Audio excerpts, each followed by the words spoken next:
final solitary steps before taking the stage at the U.S. Open. Two great champions ready to do battle once again here in New York. Novak Djokovic and Rafael Nadal. Their third meeting in a U.S. Open final. Rafa winning in 2010, Novak in 2011. Both come in at the peak of their games, ready to measure themselves against each other in the men's championship of the U.S. Open.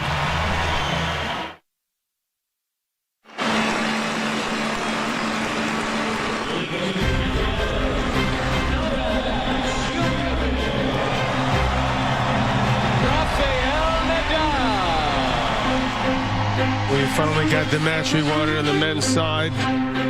For the sixth time, they will meet in a Grand Slam final.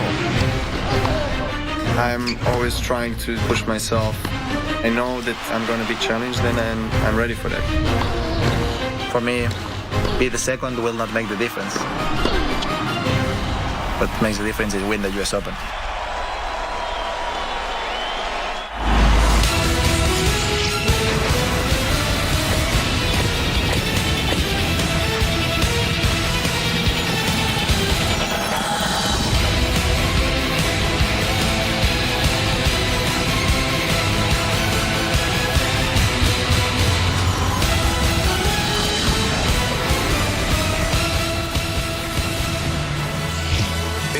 A city of brawn, energy, and style, a city that demands the best from those trying to make it to the pinnacle of success.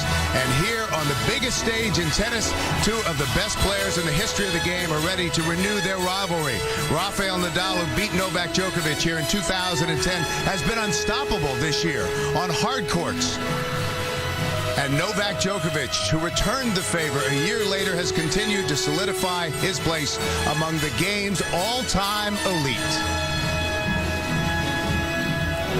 CBS Sports proudly presents the 2013 United States Open Tennis Championships.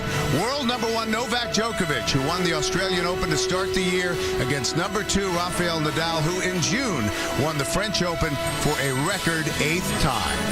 And hello, everyone. Bill McAtee along with John McEnroe and Mary Carrillo. Great to have you with us. After 14 days, we have reached the final.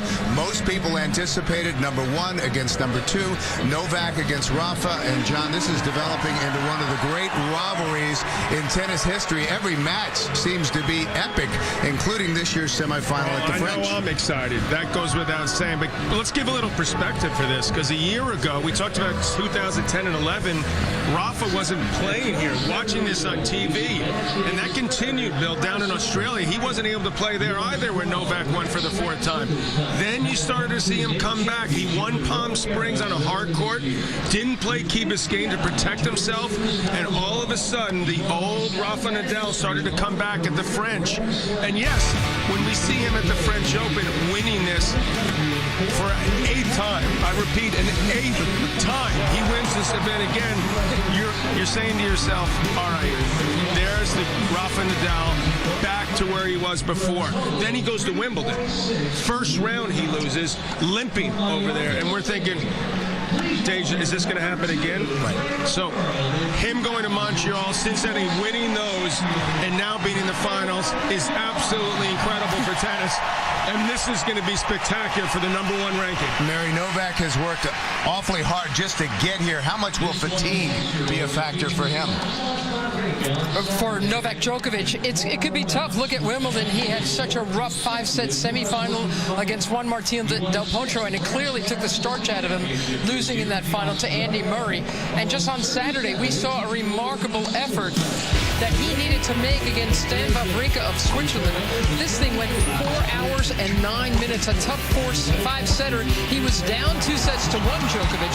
He really had to pull out everything to get past Stan Wawrinka. And it was windy conditions, too, which made it even trickier. The good news for Djokovic and Nadal today is that it's very calm out there. We should see both guys at their best. But yes, we have to wonder about fatigue going into this final. If you're not fresh against Nadal, you're in a lot of trouble. So for the 12th time in the past 15 majors, it will be either Novak Djokovic or Rafa Nadal holding the Champions Trophy. Rafa coming back from the knee injury that kept him out of the Open a year ago. ago against his rival, who is also looking to claim his second Grand Slam title of the year. The men's championship of the U.S. Open is coming up on CBS. Coverage of the U.S. Open on CBS Sports is sponsored by Mercedes-Benz, Stella Artois, IBM, and by American Express.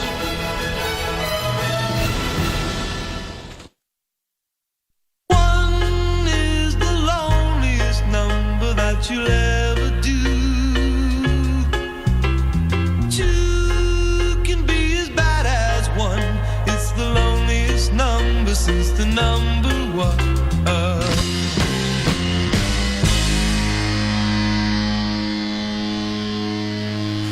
Spectacular weather today. Early evening here in New York, 71 degrees. Slight breeze coming out of the southeast. 37th meeting between Novak Djokovic and Rafael Nadal. The most times two men have played each other in the Open era. And history tells us they frequently bring out the best in one another. Novak Djokovic, 26-year-old Serb. His fourth consecutive U.S. Open final, twice a runner-up to Rafa and Andy Murray last year. He won the title over Rafa in 2011. Novak's journey here, that tough match against Stan Wawrinka, finally prevailing 6-4 in the fifth. Yeah, but the other ones were breezes.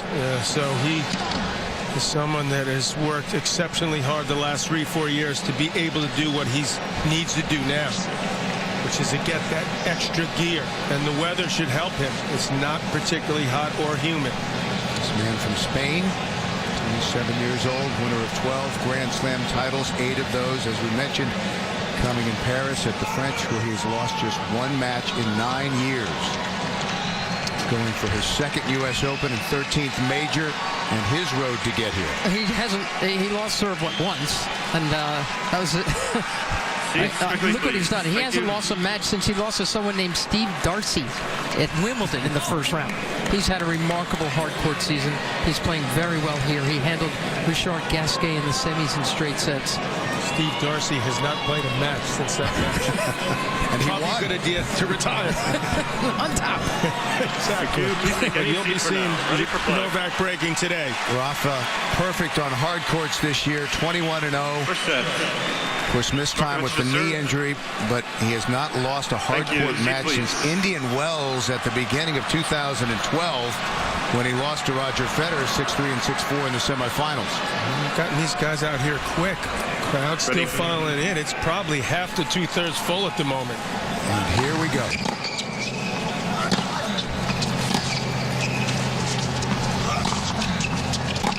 The year they played that 5-hour, 53-minute final in Australia, the previous match, Djokovic had beaten Murray in over 4 hours, 7-5 in the fifth.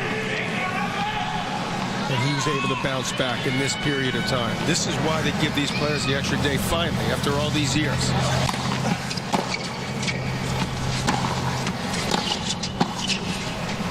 So that he can recover for a match that's going to determine who the best player in the world is this year. This is a huge match for our sport.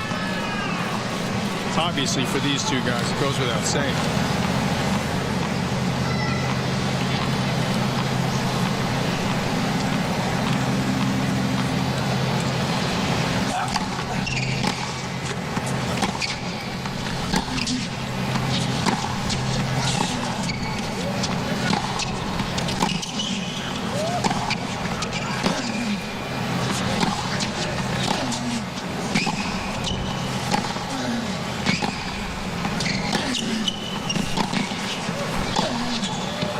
The kind of exchange we saw in Australia when they played that final that lasted almost 6 hours.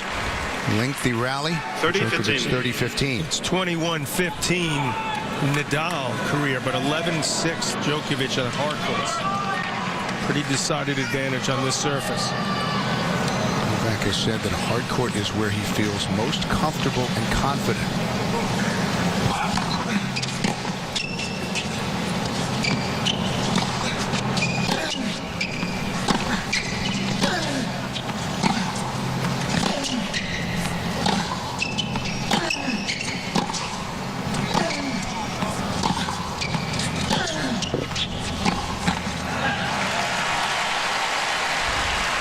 30 all. Djokovic with the most wins on tour on hard courts this year with 31. As we mentioned, Rafa unbeaten on hard courts this year with a record of 21-0. When Rafa won this title back in 2010, it completed his career Grand Slam.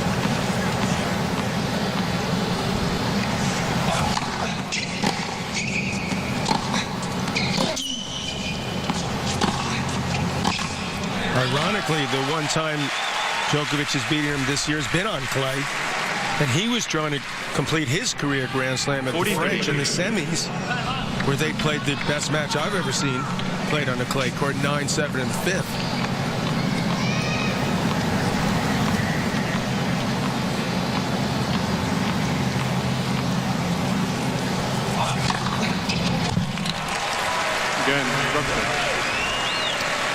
Novak holds to start this championship match. The semifinal of the French Open was another epic between these two in the fifth set.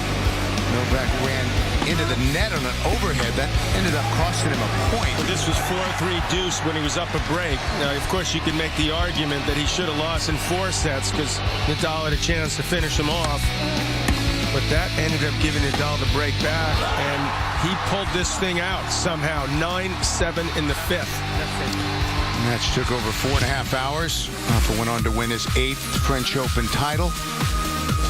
Head-to-head, 21-15, but Novak leads on hard court. Rafa in Grand Slam matches, but Novak with the edge in Grand Slam finals. Well, you had to feel for Novak in Paris. Had he not touched the net, he would have had an ad for 5-3 in that fifth set. Instead, he got broken at love at 7-8 in the fifth. 3 unforced errors, and very sudden, a tremendous match was over. This guy won.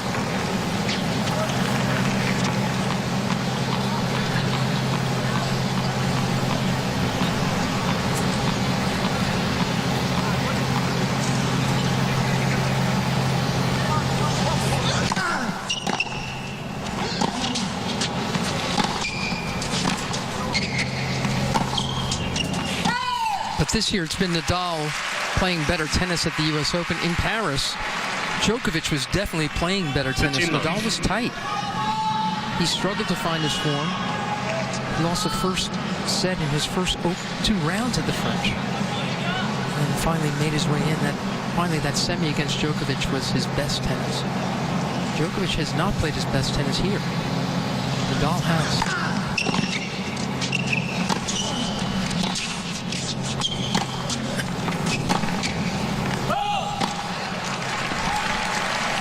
Just misses wide. 30 love. And Sofia of Spain in attendance. You can see there that Nadal threw down a serve at 120. He's going to have to do more with that serve. He's been laying it in for the most part.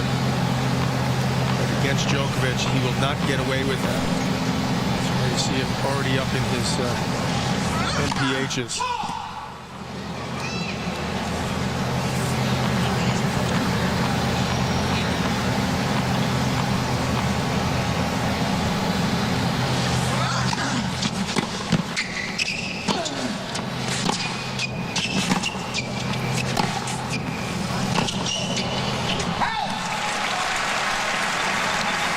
You see, Nadal did something good there. He served into the Djokovic body. That lefty serve into the body is something that Richard Gasquet could not solve in the semis. You know, normally you gird yourself against his slice lefty. You know, you're running at the ball. But when you have to run away from it, when he can get into your body like that, it's very, very effective. This is a totally different league returning, though. Gasquet and Djokovic.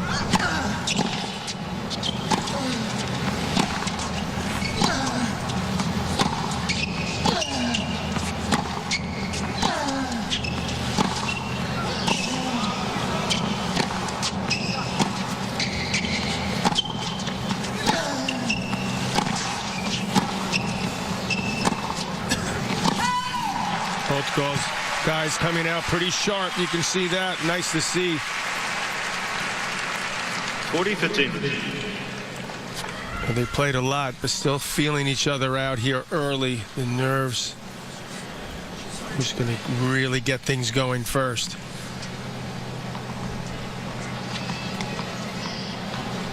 This is Sampras-like serving, you would think, but he's used other parts of his game to be able to hold all but one time. More than Pete, who could just toss down numerous aces, unreturnable serves.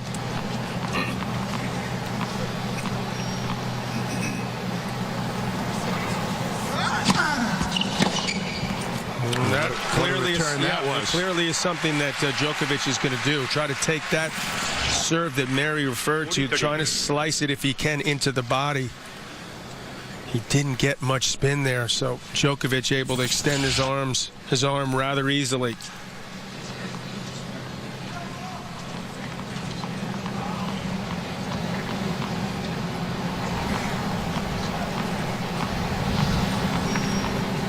That's the wind starting to kick up a bit.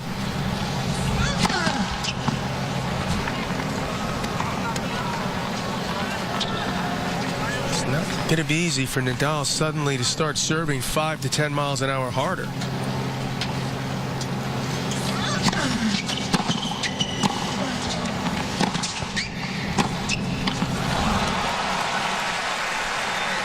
Looks like there's some pretty serious pop, extra pop on the Djokovic ground strokes right now. Making an early impact. Had a chance to talk to Rafa yesterday about this court. He said it's the most difficult court for him in the world because it's so big. He has to get used to it, and there's a lot of wind that he has to deal with.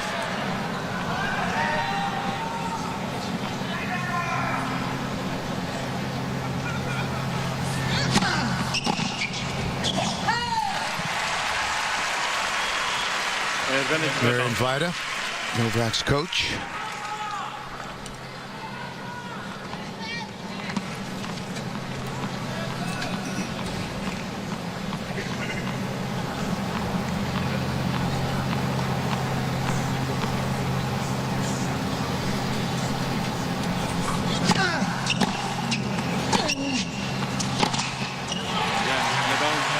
Hold for Rafa.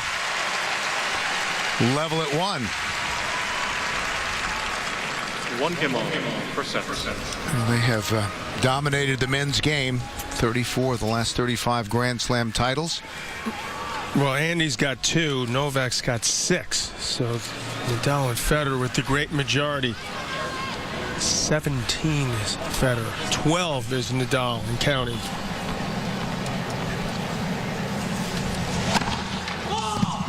All but one of Novak's has come on hard courts.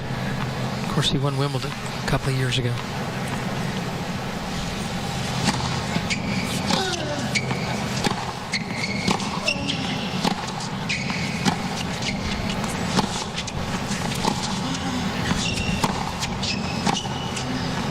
Curves in and finds the corner. He's one of the few guys that can take that vicious kick off the Nadal forehand and hurt him with his two-hander. But again, he's been, to me, a bit predictable with that two-hander, going almost all the time cross-court. He's got to be able to work that shot up the line as well.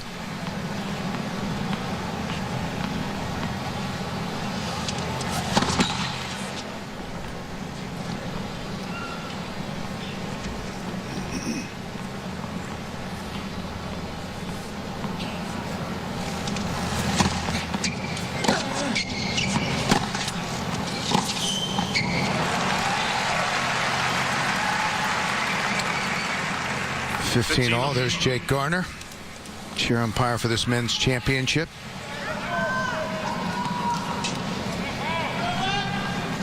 Let's see how long it takes Nadal to move forward if he gets a second serve. So far, he's given himself a lot of extra room back there on the return.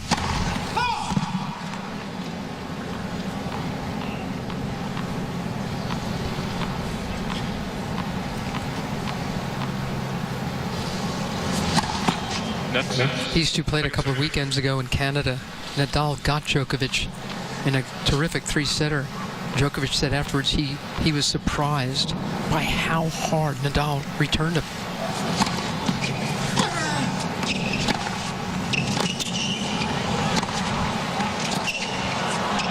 And the beauty of this rivalry is that even after 36 matches, they continue to add things to their games to be able to beat each other. And frankly, it's something that the Federer-Nadal rivalry lacked. There was only so much Roger could do. But ultimately, Nadal found his one-handed backhand high and got him.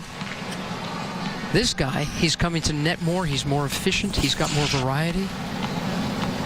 His two-handed backhand can handle topspin that most other players can't.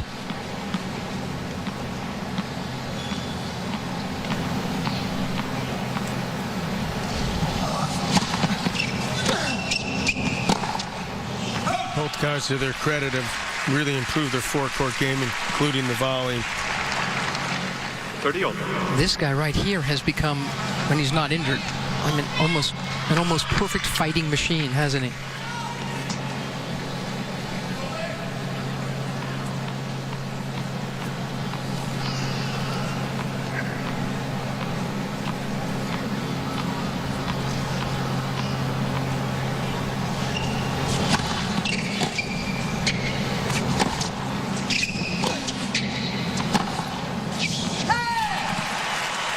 That's a careless shot by Djokovic. See if it cost him there. Basically half volleyed that off the baseline. It's a tough shot to hit that hard. First break opportunity of the match, and it goes to Nadal.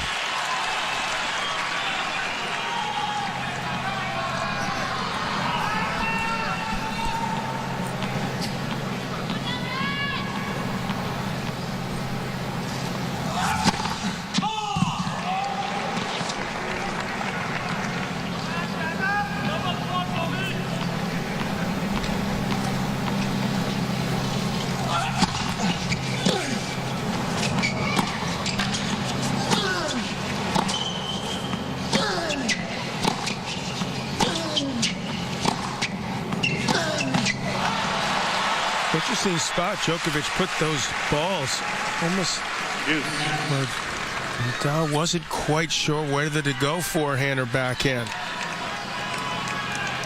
3 or 4 in the same exact spot. Got him a little antsy there and missed a pretty easy ball for him. Wasn't quite sure where they should go bigger on that forehand. Certain volley.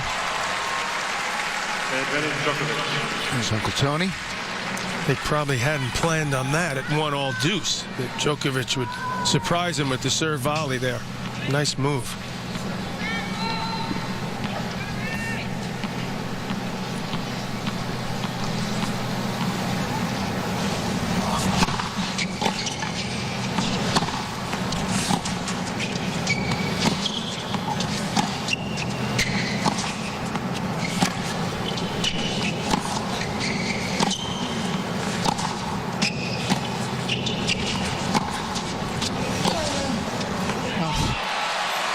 Wow, a flurry of slice backhands from Nadal. Well, as well as Djokovic covers the court, very surprised to see him completely caught off guard by that ball. This is that vicious spin we're talking about. And if he's disguising it as well as he apparently did there, it's going to be awful tough for Djokovic. Wasn't anywhere near that.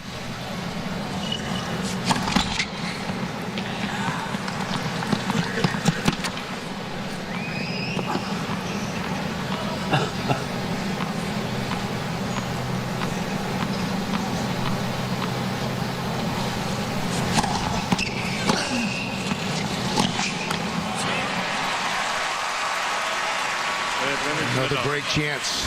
Well, that's a tremendous return. You could see how far off the court Djokovic was. He should have buttoned down a bit and played a more loopy forehand deep, but instead tried to find a very tough angle there. Gives Nadal another chance to break.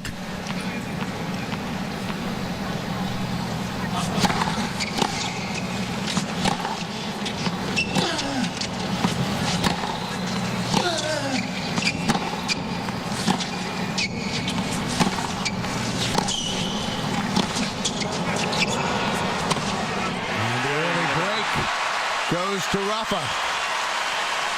2-1, the men's championship underway in New York.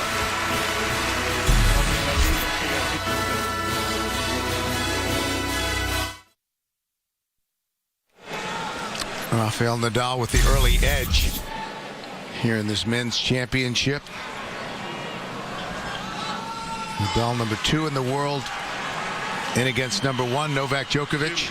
Huge amount of people had just walked in, probably thinking this match would start a little later. And stadium finally starting to really fill up here. Surprised that Djokovic moved as early as he did on that last forehand.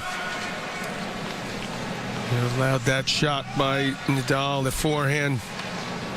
A little less pressure on him to make that shot. Good start by him.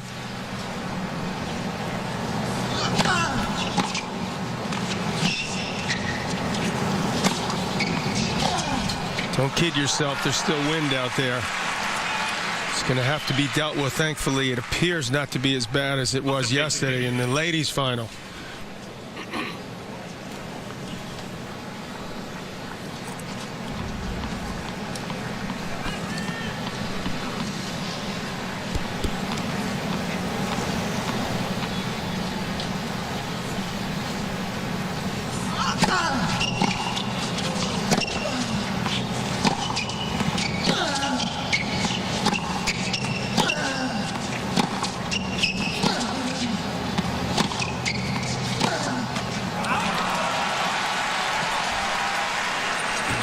So Djokovic quickly up love 30. Well, I would be amazed in this best-of-5 set final that there's not numerous breaks. 10 minimum.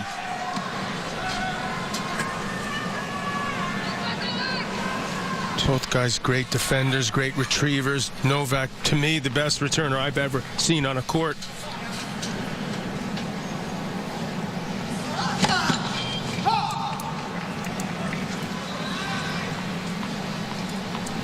You're watching a whole new level of defense these days in our sport.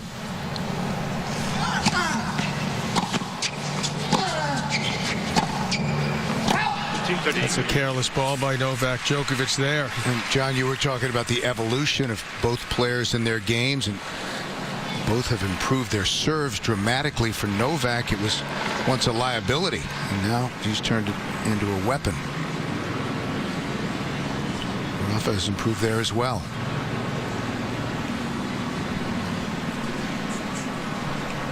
Well, they both want to get some free points, easy points, no doubt.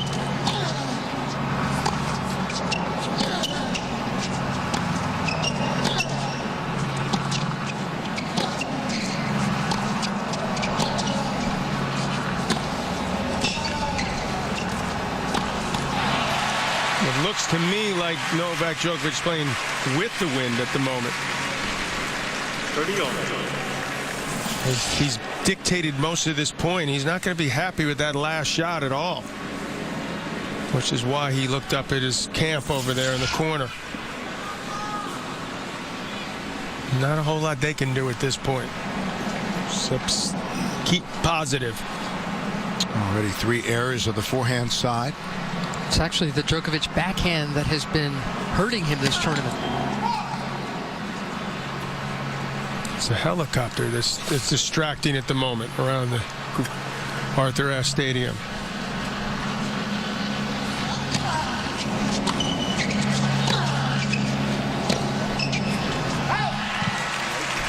So this is potentially 2 games in a row that is what was distracting the players. When quite easily Novak could and perhaps should have won these games. His concentration level appears to be slightly below that of Nadal's at the moment.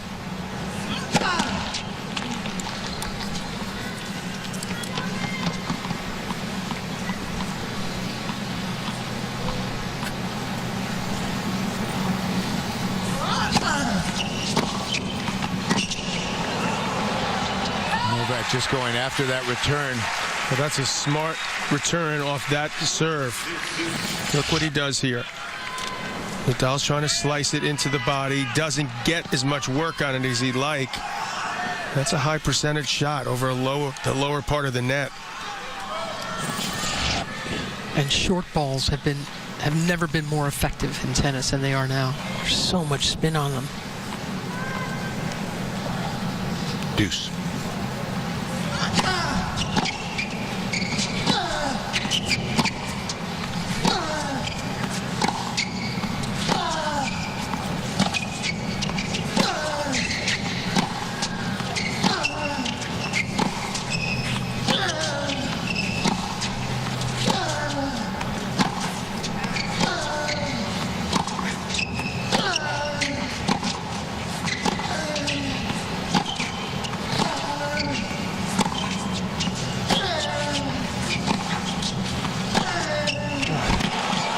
So good. Finally, lengthy rally ended, broken open by Nadal. He hits so many different kinds of shots, Nadal, there, either in length or he'll flatten out a couple of them. He just, Djokovic thought he was staying with him, and all of a sudden he goes hard and deep. And Djokovic just didn't see that, him breaking open the point like that. 27 shots in that exchange. And he gives you so many different looks, Nadal. Djokovic, to me, is the only guy out there on the tour that actually believes that he's going to win most of those type of points against Nadal. So far, that's not happening.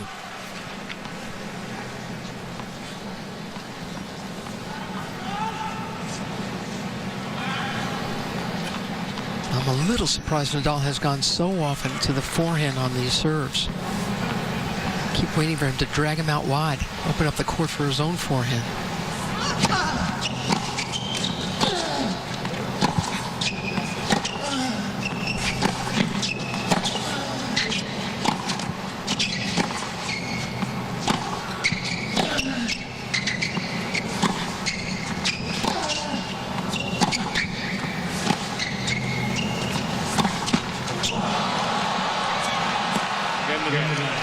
So in Djokovic's mind, he should be up 3-1. Instead, he's down 3-1. As Nadal consolidates the break. Tonight on Under the Dome, with only 2 episodes left, you don't want to miss a minute of the summer's #1 show. A new episode tonight at 10/9 Central. Under the Dome, only CBS. If he really believes in his net play, there were a couple of opportunities there where he could have moved forward. And it looks, based on that this first set is highly important, to put it mildly.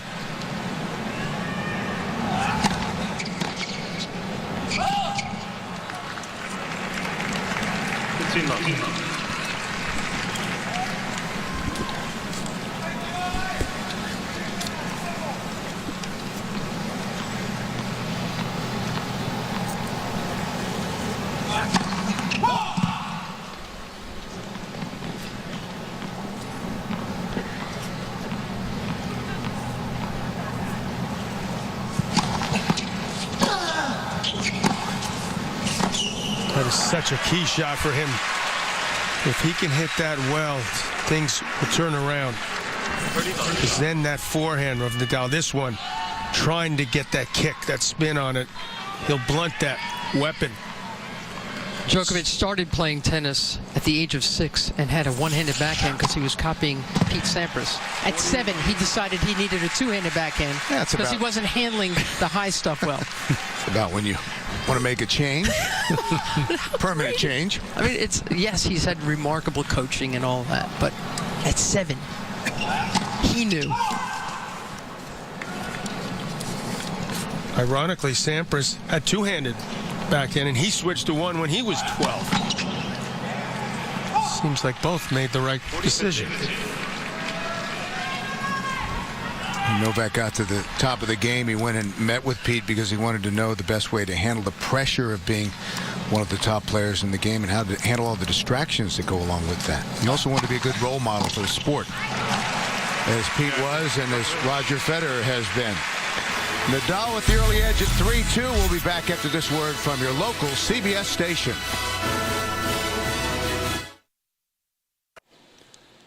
Coverage of the U.S. Open on CBS Sports is sponsored by Geico, TD Ameritrade, DirecTV, and by Emirates. Beautiful evening in New York. Aerial coverage of the 2013 U.S. Open Tennis Championships delivered by the United States Postal Service. As we welcome you back to New York. Men's championship of the U.S. Open. Rafael Nadal up an early break, serving at 3-2.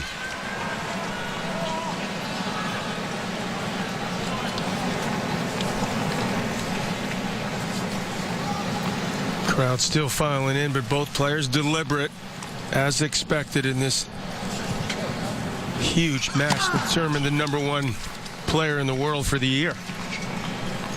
That's how I see it. One of these guys is going to have 2 majors, the other 1.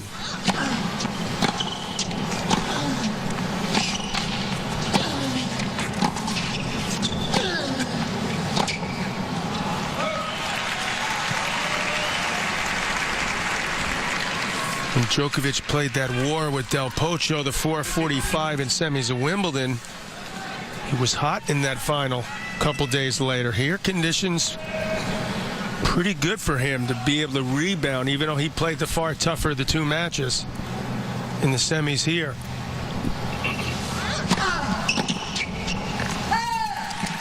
But so far, we have not seen his A game quite yet. The intensity to me is not as high as Nadal's. It's hard to be. There's no doubt about that. You got to show some serious will if you're going to deal with him.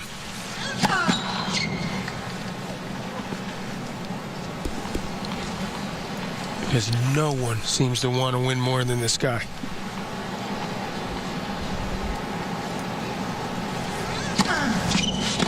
That wind is an issue out there. And again, he's going into his body, going into that forehand. And he'll keep doing that till it stops working. Smart play.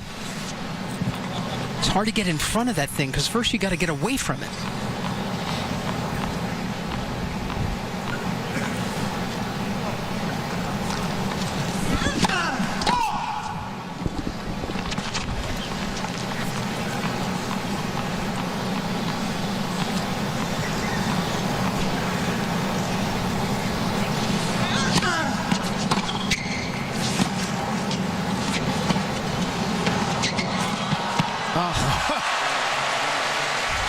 Not only does he get there, but what a shot once he did.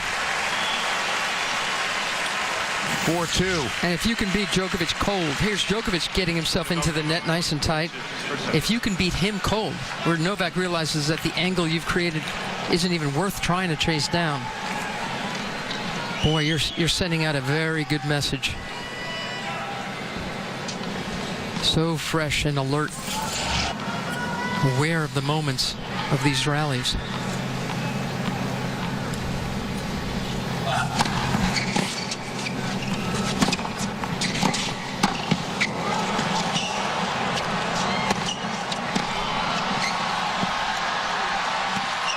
it again.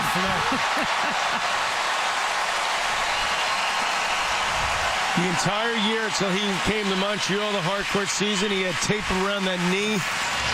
He looked to be bothered at Wimbledon. Boy, is he moving well now. Djokovic tries that drop volley. And again, Nadal showing some speed and running basically twice as much at that point.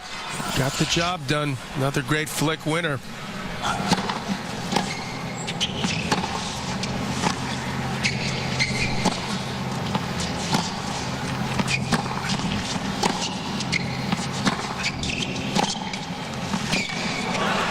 Brilliant play.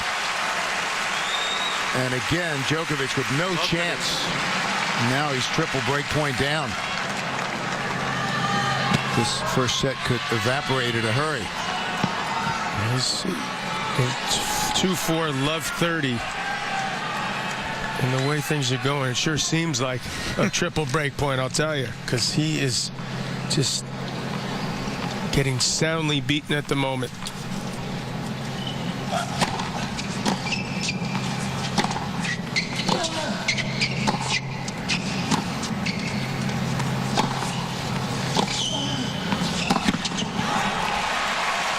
I mean, that is exactly what you want to do on a court, is force your opponent into very tough shots, low percentage shots. Now the 3 break points. I wonder a little bit about how he's come back after that 4-hour match, but just his head is just not into it enough yet to deal with Nadal, who's playing so well, and he's so focused.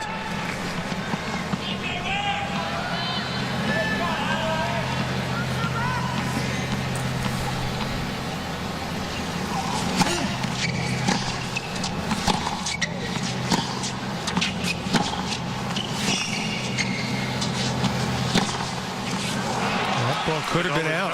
Rafa will challenge. We'll have a chase review. Certainly worth the challenge. They'll give him the double break. And let's see if this is 5-2. 8 straight points for Rafa Nadal. 5-2 indeed. He breaks it love, and he will serve for the opening set. After 36 minutes, Nadal with a brilliant start here in this championship.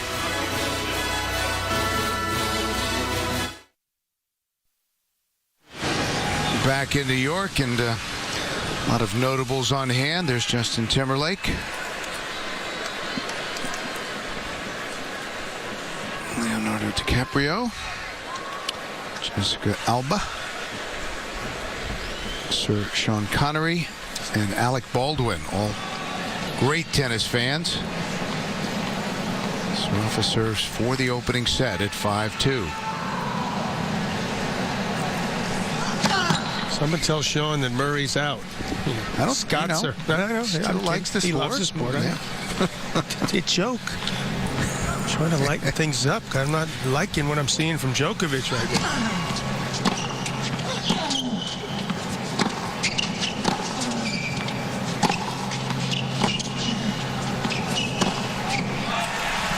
Djokovic with the first point, but 2 breaks down. It's always tough to come back in normal circumstances, but against a player like Rafa, nearly impossible.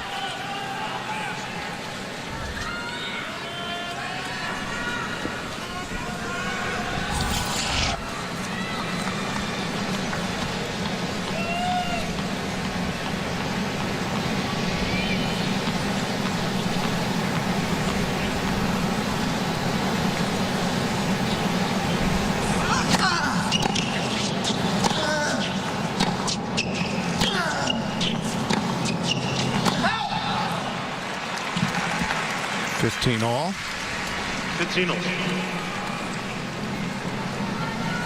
how likely was all of this when Rafa came back from his knee injury this past February? He played that little clay court event in Chile. Since that time, 11 tournaments coming into the Open.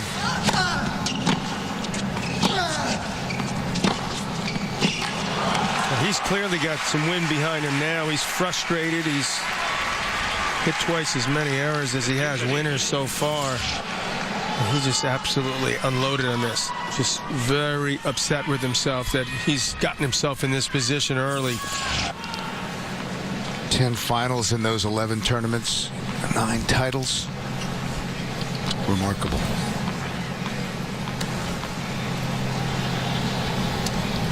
$15-30.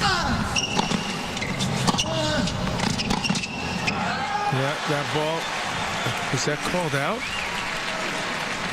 30 all. Yeah, he missed that. That was a pretty easy for him. You're talking about a guy who's supremely capable and confident with the wind.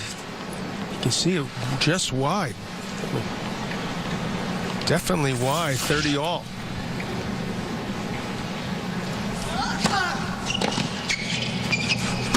He moved early. I'm not going to say he would have won the point anyway, but he's just, it's as if he hasn't shown up yet. Set point for Nadal. But Harry, your point in the opening about him being physically weary is certainly I hope it's somewhat physical, because mentally he doesn't seem right at all. He can get that second win, the proverbial second win here, because this so far it's been rough go for him.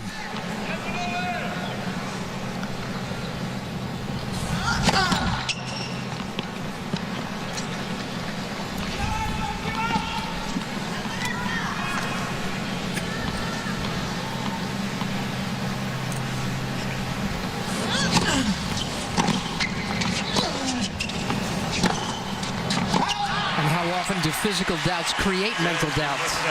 42 minutes. Nadal takes the opening set 6-2.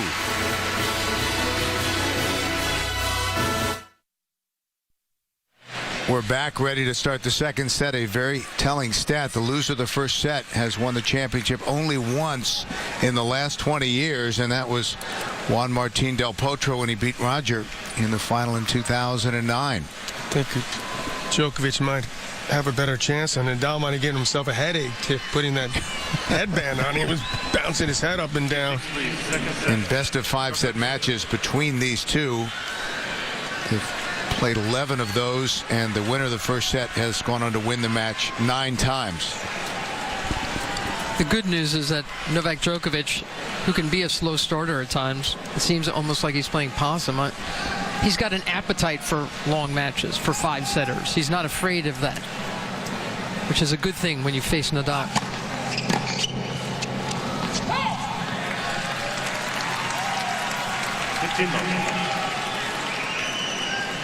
Well, that's all that hard work the last 3-4 years has gone into getting himself supremely fit so he can come back from this very type of situation.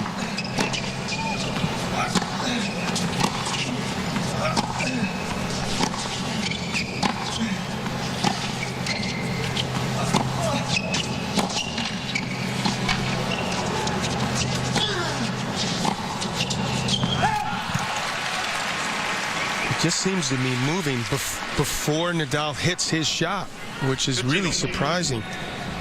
And that just takes a lot of pressure off Nadal. He just sees that and just goes to the open area.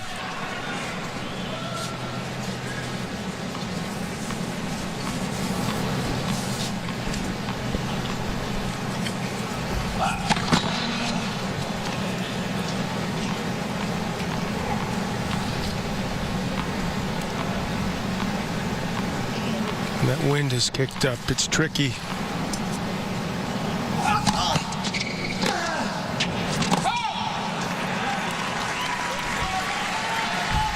Some numbers.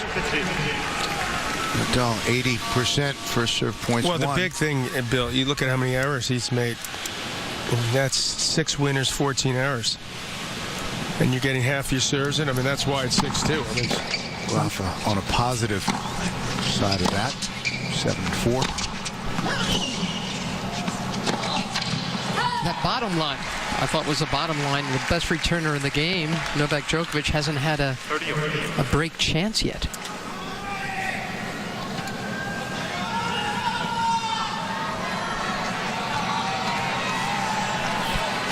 $15 unforced errors now. Against 6 winners for Novak Djokovic.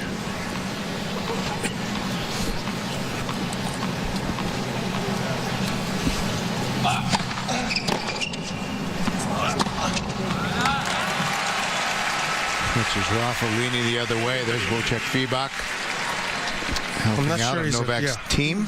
Maybe a bit of an advisor. That is a surprising move to see Wojciech in the mix. He's been trying to get Janowicz to, you know, get involved with him.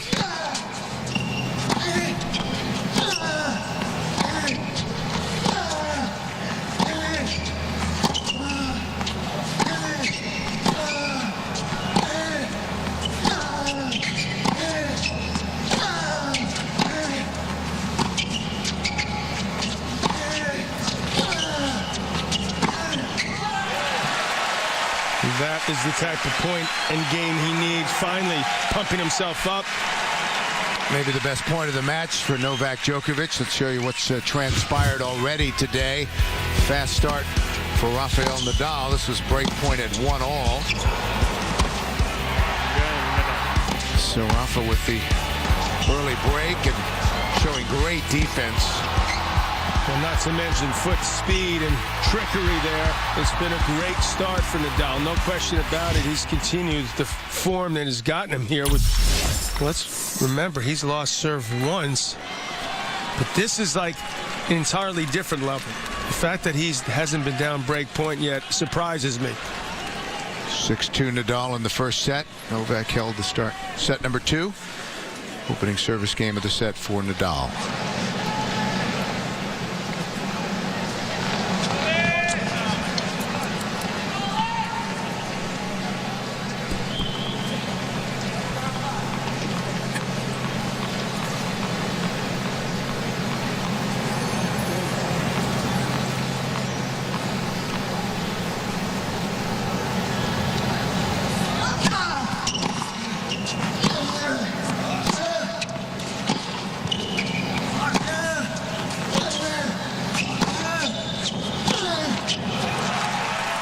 You're seeing increased effort and sense of urgency from Novak here. Try to get a lead. Imposes his will, which he has yet to do. But this is a best of 5. A long way to go, we presume.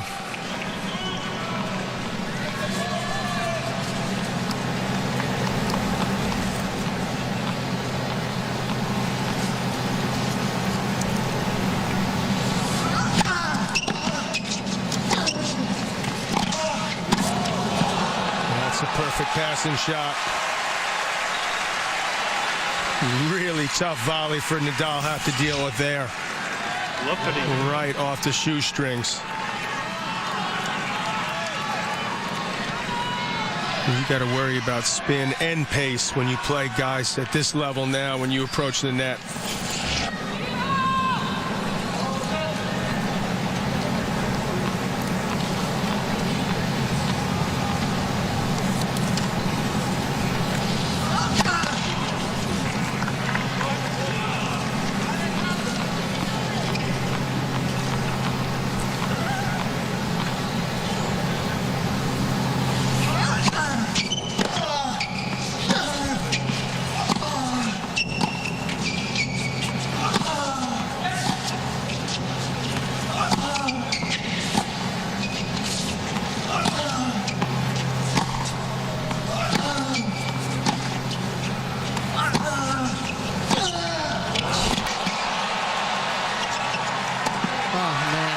What a point from Nadal for 15-30.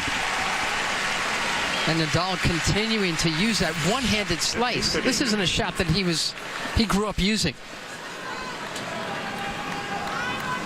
But it keeps Djokovic low and on the other side of the court, and then he opens himself up for that huge forehand.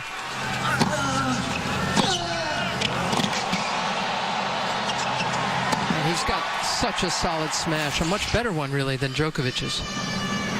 He's bolder with it. Rafa dominating in the longer rallies. 15-30.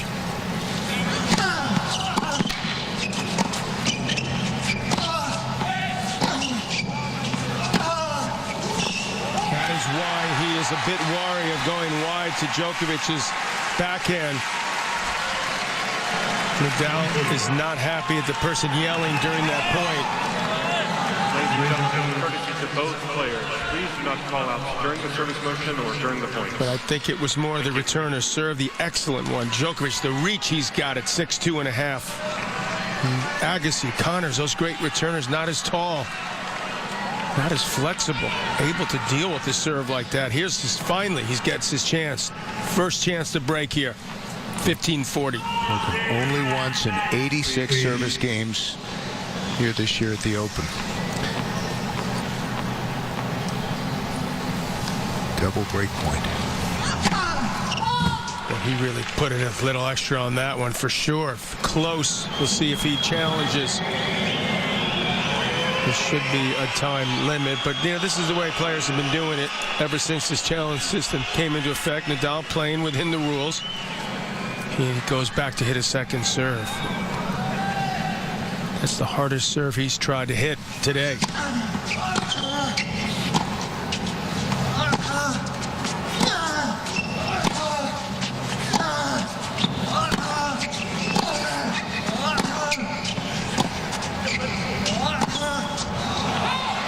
Sails on Djokovic. Again, Djokovic saying he's getting the slice backhand is killing me. Well, he should use it his own slice. Bide his time. He's got it. He's developed a much better slice himself. Still break point.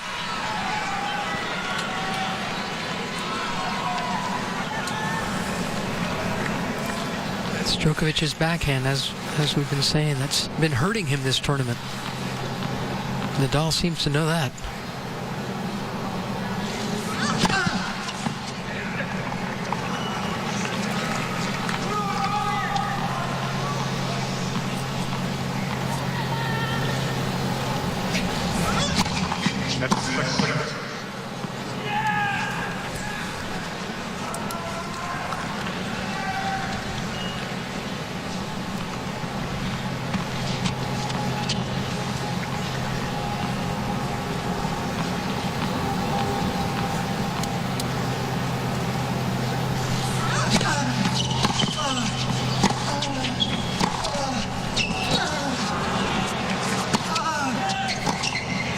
Again, what a pass. Well, I think Djokovic hesitated that split second, wondering whether his ball was going to go in, because he should have been on that ball sooner. That shorter ball, he shouldn't have had to reach for that ball. He should have been 2-3 steps closer. And he allowed the opportunity. Yeah, it was a great pass. Tough one.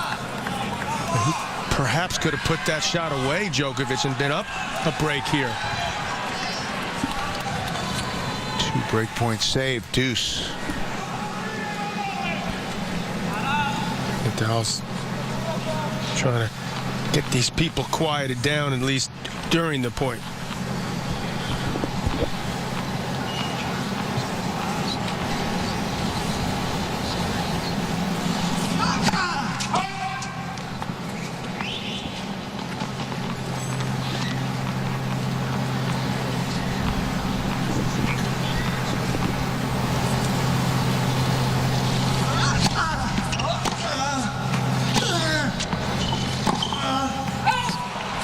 That's another ball he waited on. And Nadal ran around his backhand. He looked off the court. It looked like, I got to say, it's much easier from up here. There's no, It always is. yeah, of course. But look where he hit. He could have been 3-4 steps closer. 3 straight points for Nadal from double break point down. Djokovic a little discouraged. Yeah, Djokovic came into this match with twice as many backhand errors than winners. That is not like him.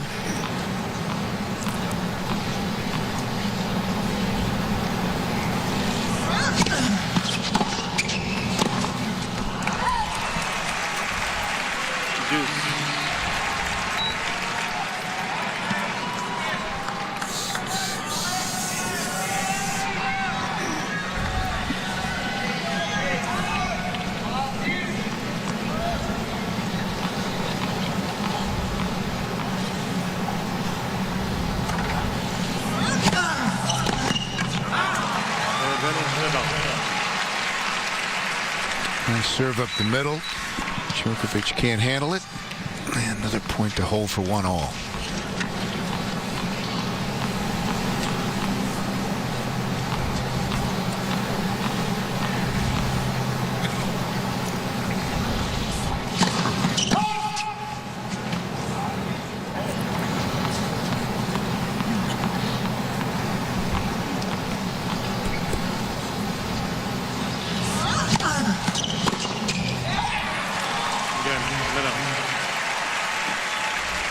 Level at 1.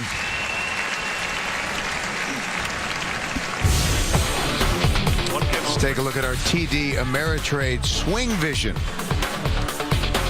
I remember watching Mats Wilander utilize this one-handed backhand that he developed in 1988 to help him win his only U.S. Open title and beat Ivan Lendl. I think they're getting rid of this, they this found loudmouth. Yeah, security has been called behind Djokovic's end.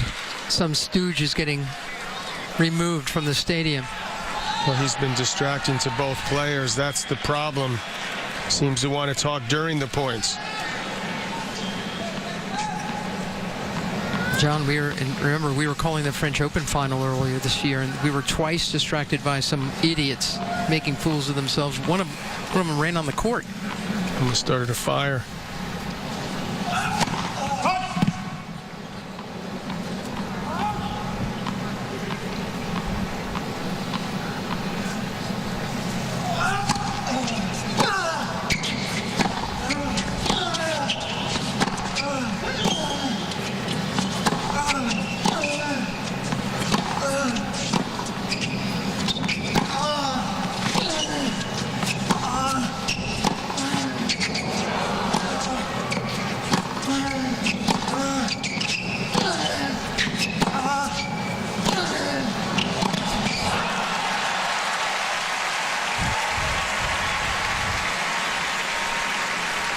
Just seems a little bit slow reacting to these shots later in the point. I mean, these are incredibly difficult shots to deal with. You've almost come to expect it when you watch Djokovic play. 20 shots in that exchange, again won by Nadal. 15.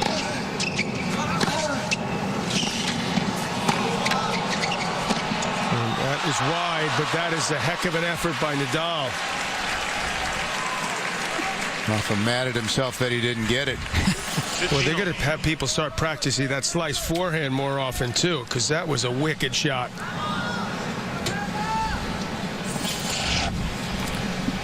Rafa's dad, Sebastian.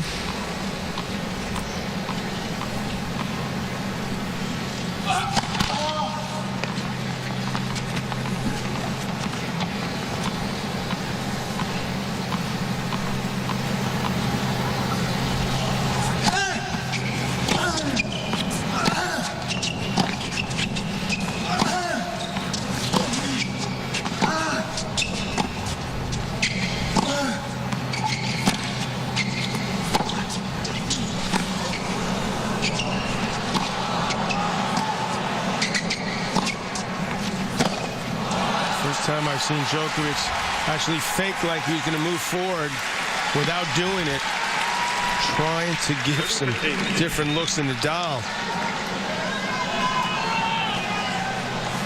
Rare unforced error from him there. 30-15. He's got to win his share, Djokovic, of those long points.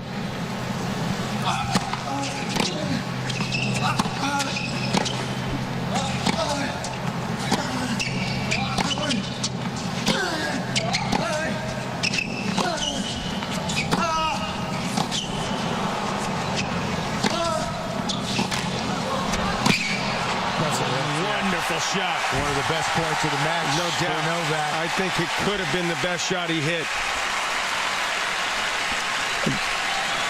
And it's got to feel good moving forward and finishing it off. This guy, Nadal, is relentlessly making you hit that extra shot.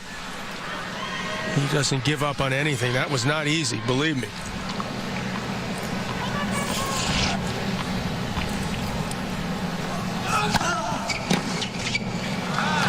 Good news for Djokovic. His intensity level is higher now.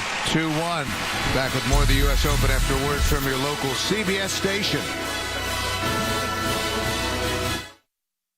Evening here in New York. There's the skyline just across the East River from the USTA Billie Jean King National Tennis Center. Final day of the 2013 U.S. Open, the men's championship. Rafael Nadal won the opening set. One serve here in the second at 1-2. Well, this is a little distracting for Rafa. There's people filing in right to his left. He plays on. And that ball, he uses that wicked spin to have that ball drop inside the baseline. Well, I guess that's a good part about the people being farther away in this huge stadium. You're able to sort of soldier on, like the old days where Lendl and myself, Connors, we might be here a while for the wrong reasons, as we see that excellent footwork by Nadal.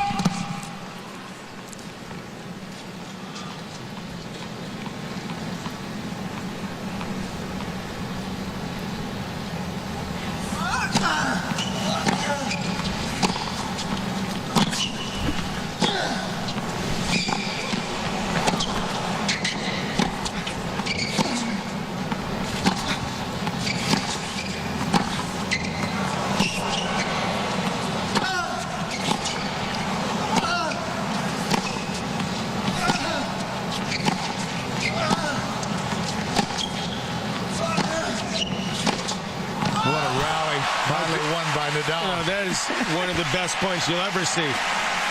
Defense and offense. 23 shots. There had to be 6-7 occasions where you thought the point could or should have been over, but these guys able to retrieve remarkably well. And again, that shot there didn't exist 20 years ago. Two-handed backhand angle off your back foot. Into the side pocket. Minnesota Fats here. Look at that. Novak just digging, not giving up on anything but the point to Nadal, and it's 40 love. He just can't believe that these balls are dropping in like that. Again, the use of the short court now it's never been a better time to use this kind of stuff. That's Djokovic screaming in Serbian to his guys.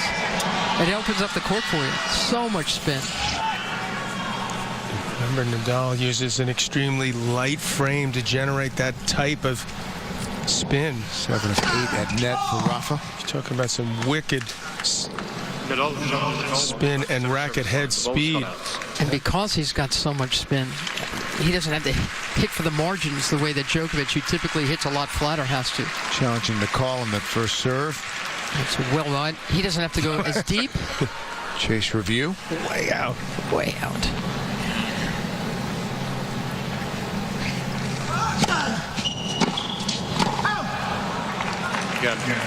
Nadal. A lot of Nadal shots are about 10 or 12 feet from in front of the baseline. Love game from Rafa. 2-all coming this fall. Academy Award winner Robin Williams returns to television with Sarah Michelle Gellar. The Crazy Ones premieres Thursday, September 26th. Only CBS. You always chuckle when I say that. Maybe I'll get a guest spot on that. I think you might fit in. The Crazy Ones. 2-all.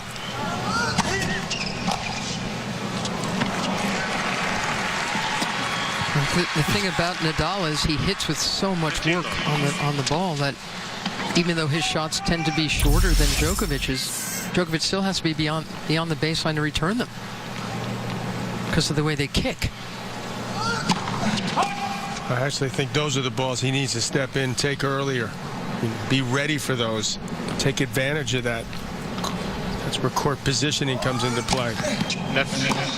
Second serve. His footwork will be better. It's easier to move on this surface than clay, where you're slipping and sliding, or even grass.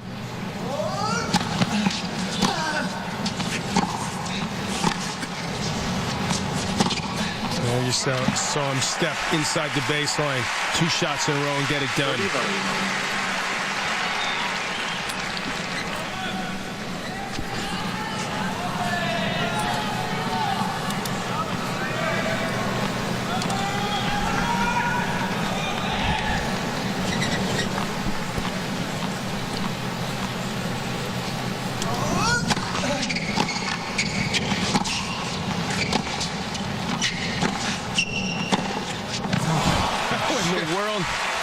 Do you do that? That's what Novak is asking right now. This is a good ball he hits. Watch where that ball bounces. That's about a foot inside the baseline. So that's incredible. Timed it perfectly. Look at this. And that is out and out. Snapping of the wrist. Flick of the racket. Hurry.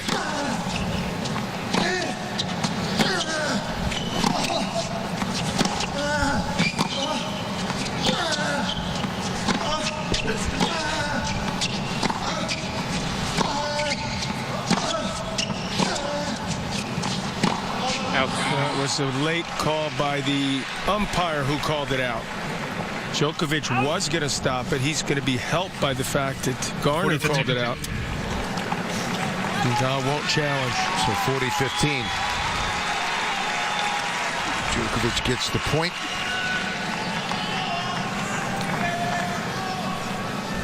Chase review shows that it was indeed out.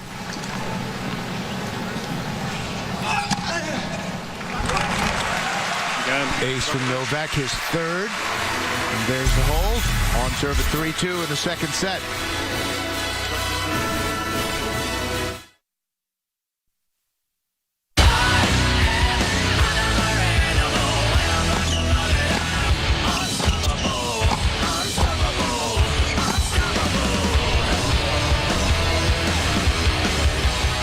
Men's Championship of America's Grand Slam, the U.S. Open, the 37th meeting between Rafael Nadal and Novak Djokovic.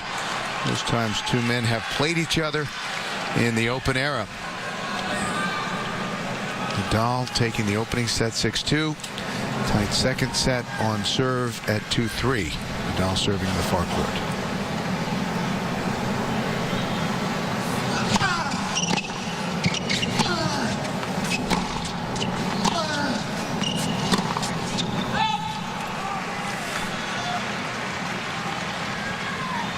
From above the clouds, aerial coverage of the 2013 U.S. Open Tennis Championships delivered by the United States Postal Service.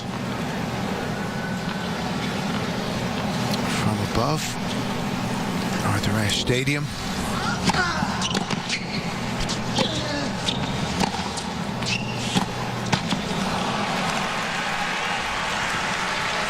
Fifteen all. If he could use his foot speed to take that ball on a little earlier, as he did there, Djokovic will be in good shape if he forces Nadal to keep hitting that one-hander.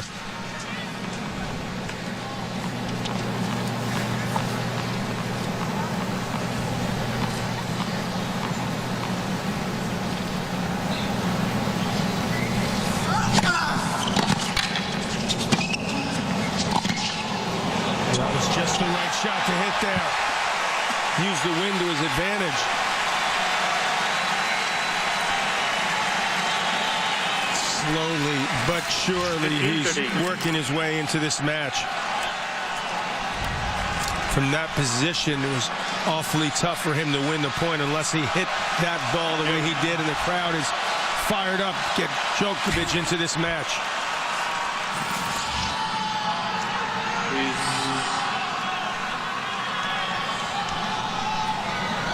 15-30.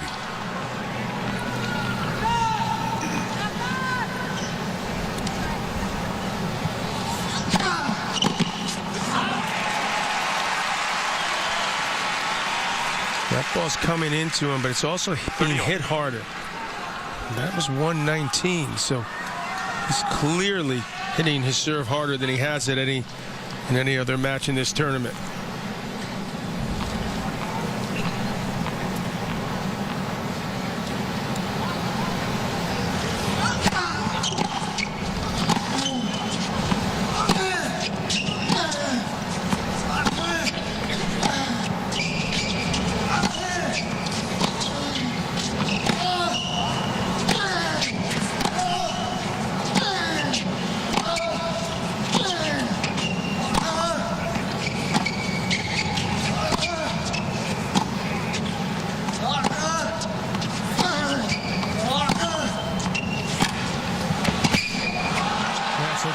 Great play. Nadal didn't see him coming, and he just stormed into the net. 30, and 40. Nadal looks up, here he comes. That's just too good. Simple as that. He's hit a couple great volleys the last couple games. And that's got to make him feel good. Plus the fact the crowd seems to be pulling for him here. 24 shots in that exchange. That's got to boost the energy level. Great point. He's 0 for 2 so far. Djokovic down a set.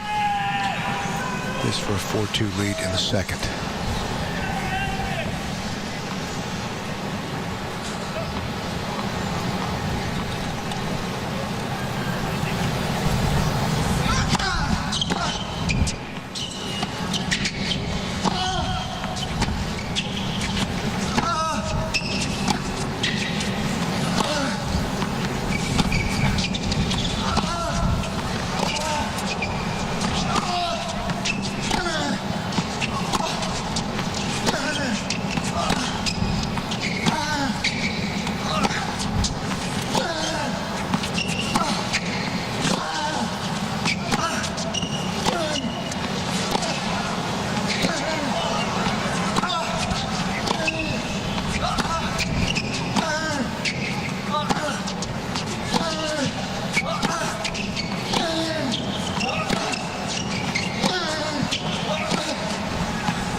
What was that, a 100-shot rally? 54. This battle is fully joined.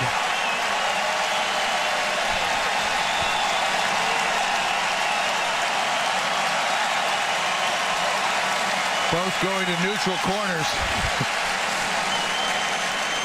Standing 8 count for both of them. They threw everything they had at one another. What a point. And Djokovic gets the break. And perhaps feeling new life. Are you kidding? 54 shots. And look how far they both ran. That's amazing for 1 point. It was a fairly large point, though. It was. Some points are more important than others, but finally gets himself a real lead here. What a way to do it. Love to see.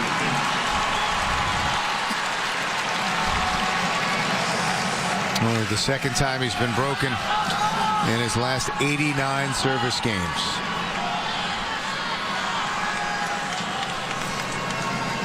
Thank you, please.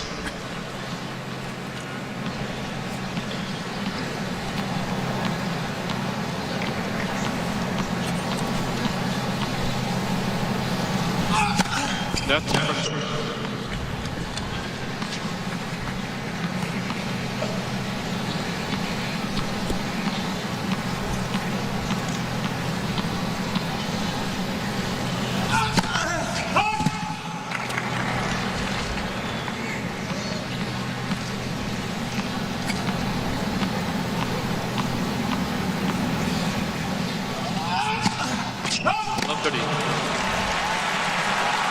second double fault.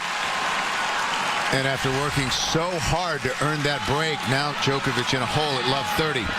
Men's championship of the U.S. Open. I want to welcome those of you just joining us here at the USTA Billie Jean King National Tennis Center in New York. World #1 against #2, Novak Djokovic and Rafael Nadal. Nadal won the opening set 6-2. Djokovic just earned a break, but now is behind love 30.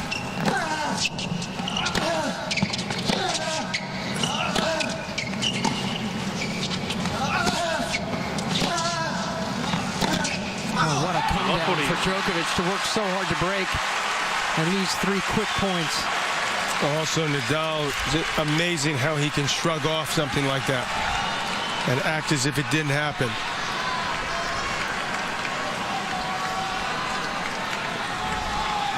Thank you.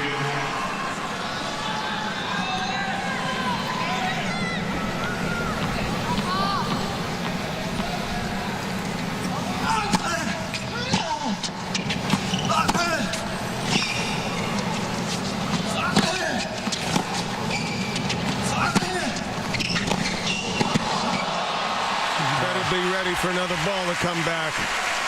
Fortunately, Novak Djokovic was there. First break point save. He hit 2 or 3 balls. That point would have been over against anyone else. He still had to make a pretty tough volley there.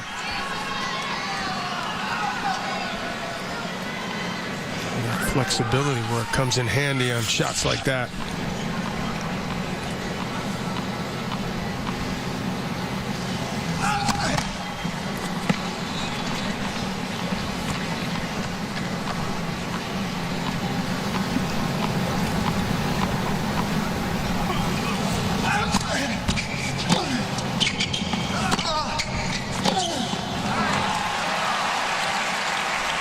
Two break points saved. 30-40. Still a third remains.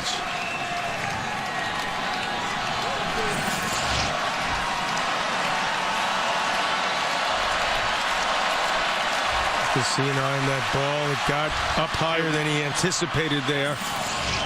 Wasn't able to put as much on it as he wanted. Last of the 3 break points. Pro no chances here. Shouting Novak's name.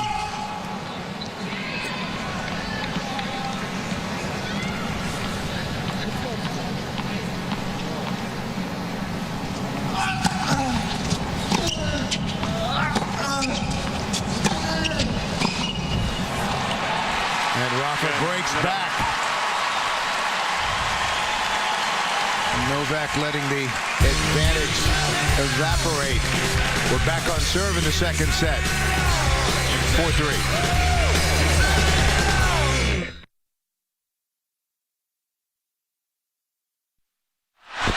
We're back. Watch Novak Djokovic after that point.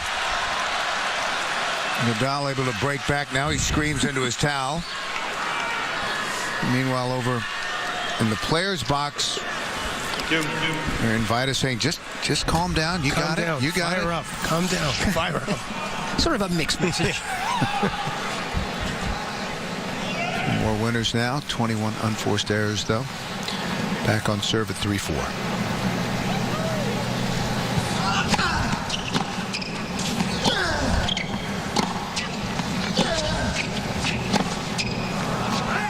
Another backhand error.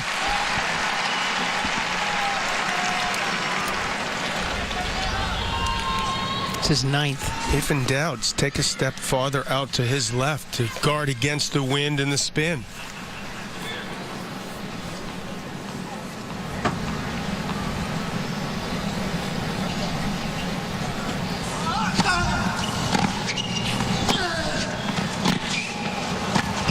Ball's going to go wide. I mean, the good news for Djokovic is he's playing with the wind now. He should have a good look at this return game.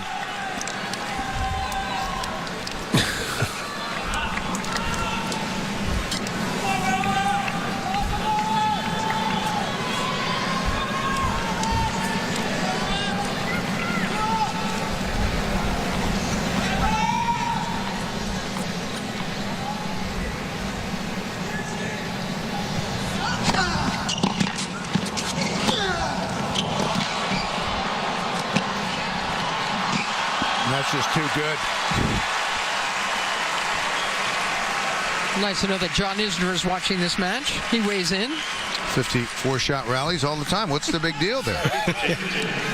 Don't think so. He plays 54-game sets. 138 game sets.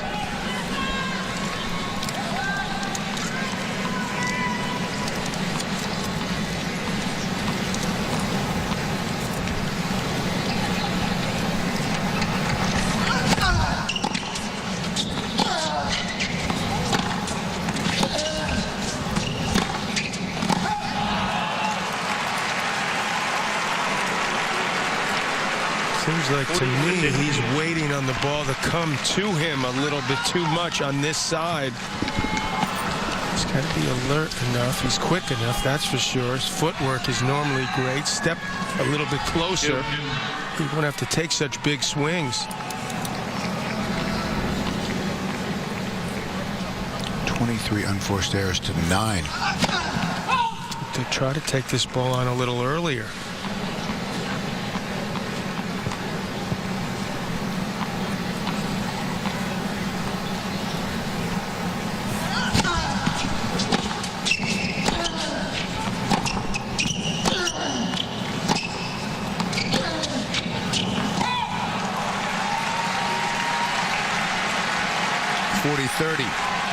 Nadal's normally in the 70% range on first serve percentage. He's today around 60. That's because he's going for bigger serves. I don't blame him for doing it either. I think that's what he needed to do, and it's helped him get this lead.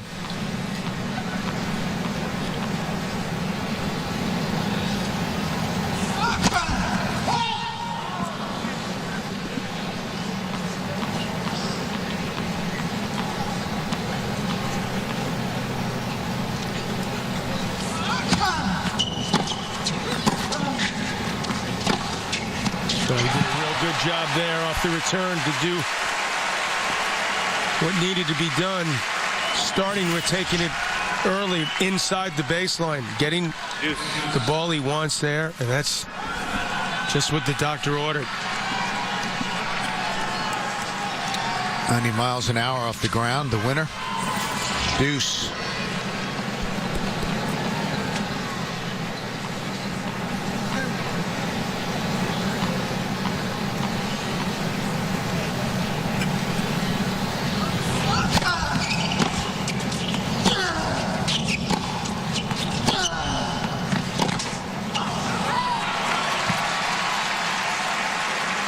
The advantage Nadal. Able to find the consistency that he wants. That's Great just on 1 point, and that's just a neutral ball for him. Just looking to get the ball deep. He's really upset that he's mishit it that badly. Rafa with a big edge in total points, 55 to 45, as they played 100 points so far.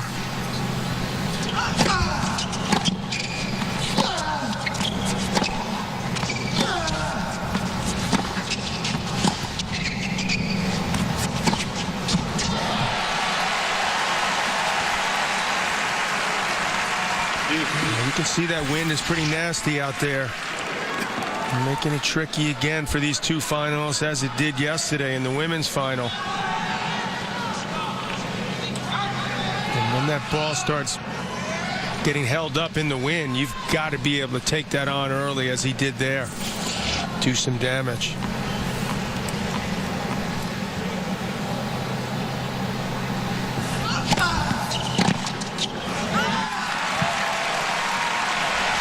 Advantage Nadal.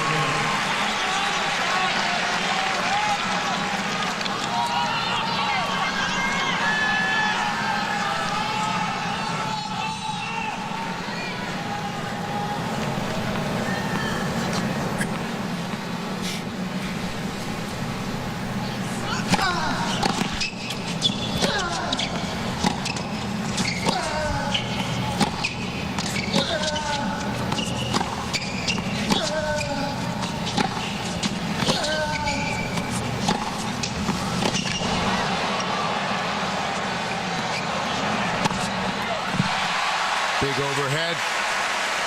Back to deuce. Well, the good news, too, for him, Novak Djokovic, that is, he's dictating more of these baseline points. Especially now on this side of the court. He's really been able to push Nadal around more than he had the first hour or so.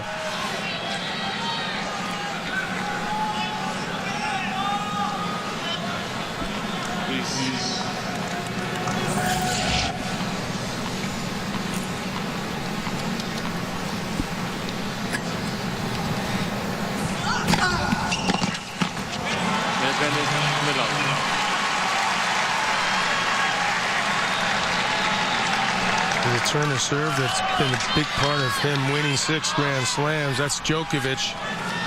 Has not been there consistently enough so far. Some of that credit to Nadal's serving.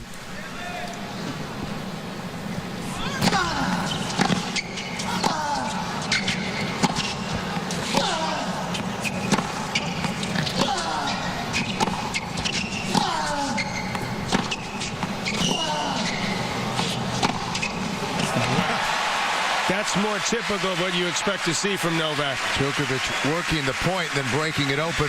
Well, the return was awesome. So it's like a couple inches inside the baseline. That forehand, he's starting to let it go. He's got some serious velocity on this. Approaching 8 minutes in this game. 13th point upcoming. Please.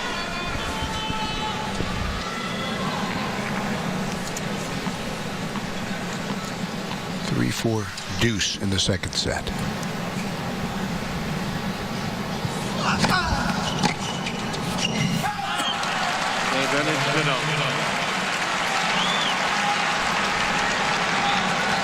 He's about ready to explode because he's missed 4 or 5 returns alone in this game. Still has had a good chance to win it.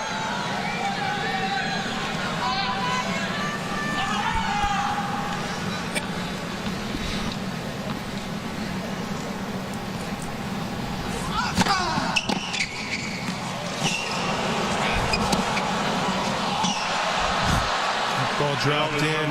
That's not, well, I guess that's within the rules. He saw that his lob was short.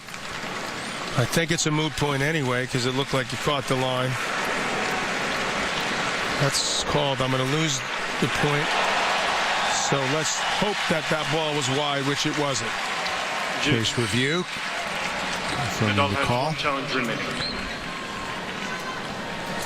5th deuce.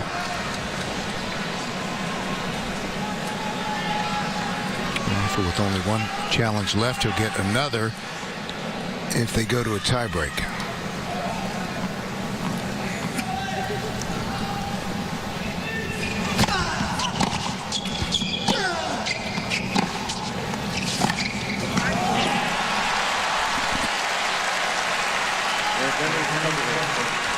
That shot up the line is really important for him. A huge point here for Djokovic. If he's able to break, he'll serve for the set. Trying to level the match at a set apiece. With that 55-shot rally, he broke, dumped his own serve, and now to come back and do this would be mighty impressive. 10 minutes into this game.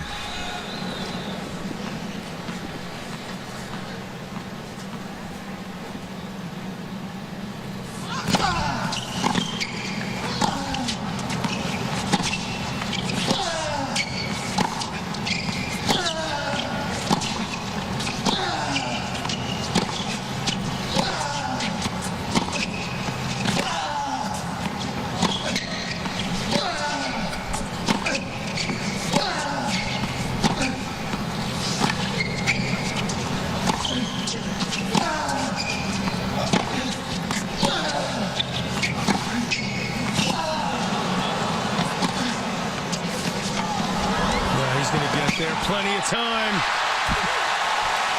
Boy, is he working the crowd? Djokovic, you both 5-3.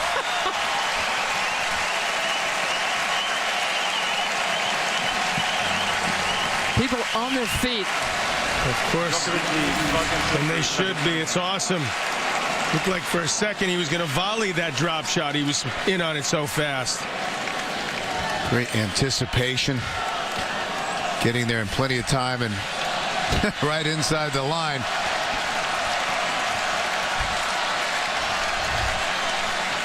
Getting some no-lay chance. Thank you. Seats, as please. he serves Ready for the set.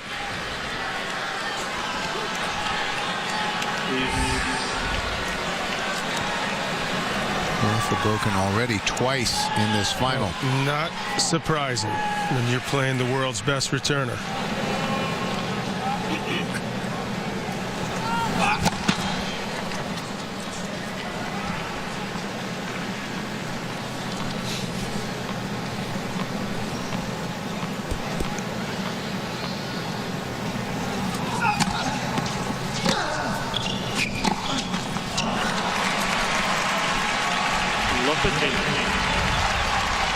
First point to Nadal. Well, obviously, you can't afford to let down here. Keep the focus, the intensity. He's hooded by the win. This would be a great time to finish this set off. Level the match.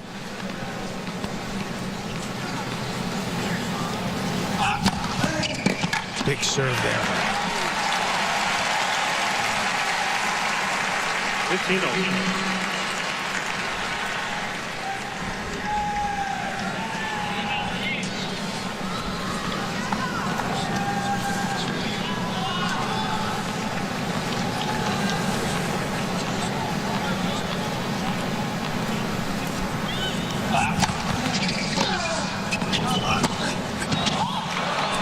Boy, this is the letdown he had when he broke last time. He doesn't want that to happen again, that's for sure.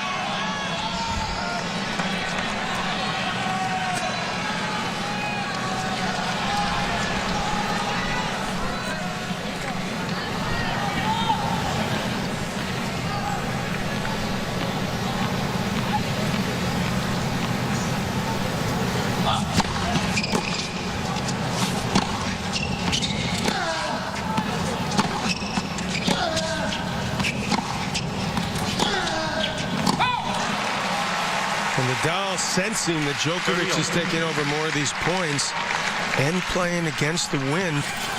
Try to go for a little too big there.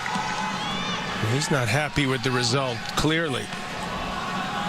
Much better job from Djokovic controlling the center of the court in this second set.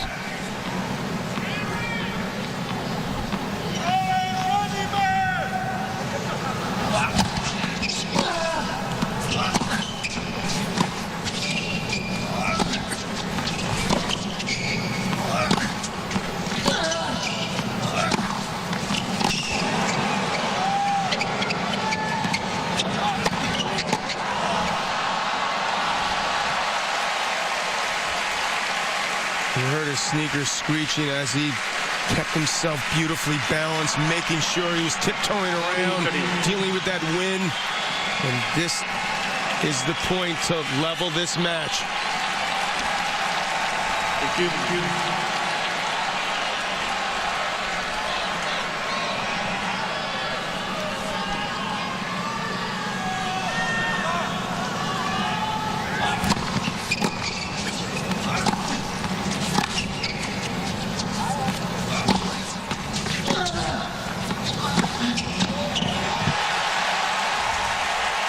An hour and 40 in, and we are all even.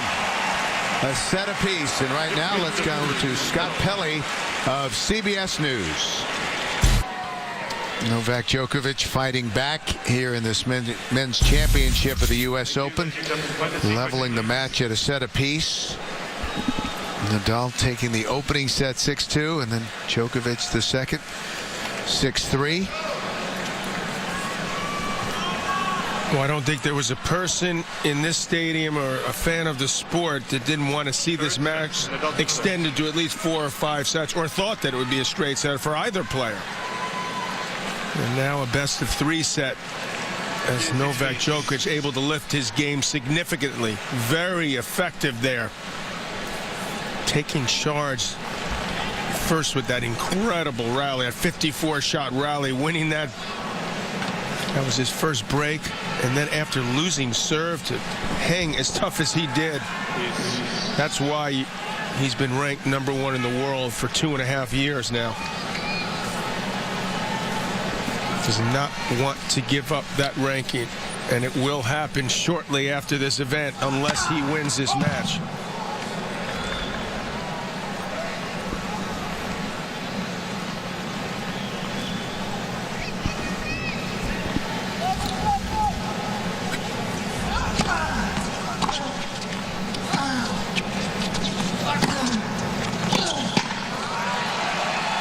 Numbers in the match after 2 sets.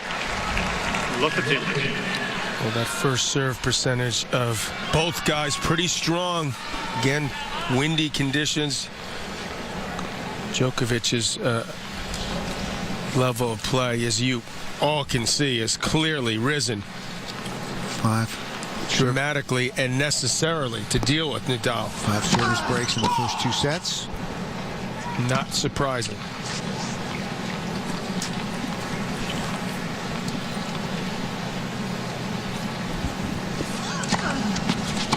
Look at that angle. What a return. Where did that come from? It looked like it jammed him, and he fought it off and came through with great angle. Look at this. That should have worked better, that serve. Don't think twice about hitting that one again.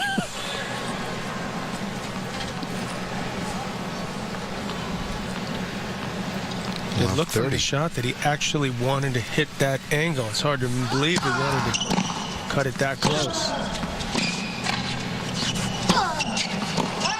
Ball looked a little long, and it won't be challenged by Nadal. He decides after looking at his coach and among others to challenge. So we'll have a chase review. What did he look at? His manager, his coach, his father, his mother. It was out. Trainer, his... The Queen. The Queen, his girlfriend. It's a hard choice. One of them was going to say challenge. Lost it, love 40. Triple break point down. A lot of people to look at in that box.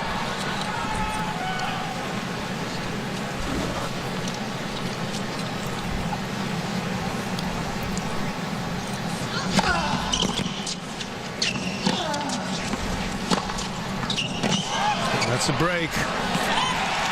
At love. So that's 3 in a row after having not broken. That is the guy who makes serving miserable when you play him. What a turnaround this has been for Novak Djokovic after winning that second set. Starts the third with a break. Hot start for Rafa. Got the early break in the match. Took the first set 6-2. This is part of that 54-shot rally. It was remarkable on almost every level. It goes to Novak Djokovic. Helped him win the set. Helped him win a lot of fans, too. And then he starts the third set with a break. think that this crowd was a bit pro-Nadal when it came out, but it switched allegiances, handed to Novak for using the crowd effectively and his effort, which has made the fans appreciate what he's doing out there even more. First time he's had a lead, a real momentum in his favor.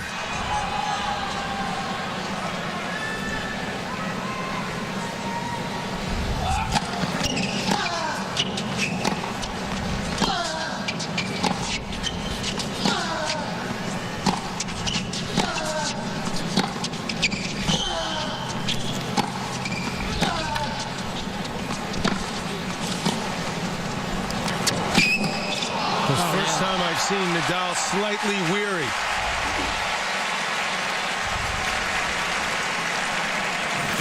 And that is a hard thing, unbelievably hard thing to do. He's just sort of reached for the last couple shots in this rally. Doesn't even go for this one. Djokovic has got the win behind him now. So this is a real chance to take the, maybe even possibly a double break lead. Nadal doesn't get around on that. It's wide. 30 love. Some exceptional tennis from Djokovic at the moment. All types of pressure now on Nadal to answer.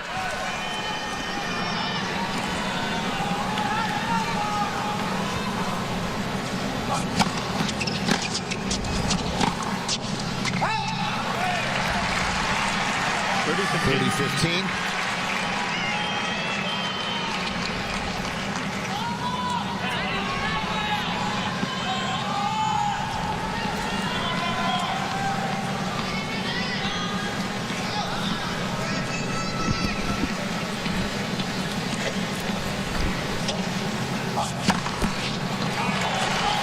Serve, fourth ace, 121 miles an hour, perfectly placed, 40-15.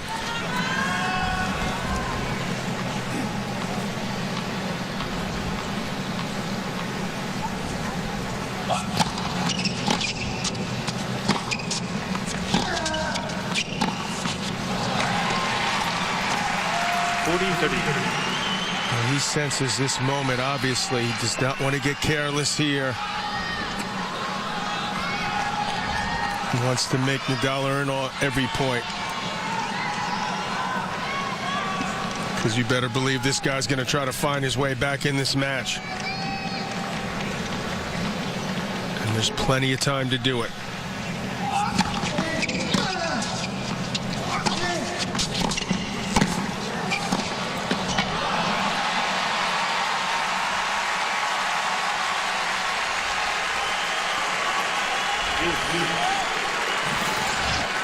When he moves forward, that ball's makeable. Could have been put away, but he hit it right back to Rafa. He just reached for that. He didn't have much of a shot there.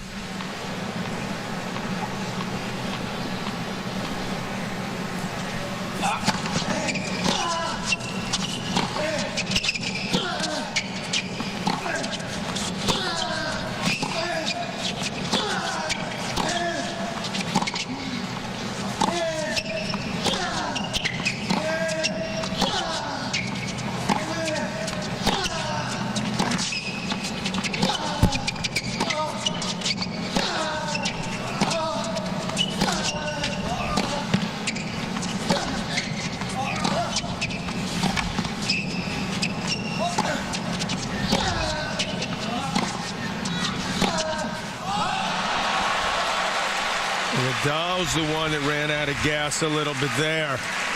And Nadal wasn't playing so much defense, was he, at the beginning of this match? He was dictating. And again, Djokovic, John, really doing a nice job controlling the middle of the court. 29 shots in that last exchange.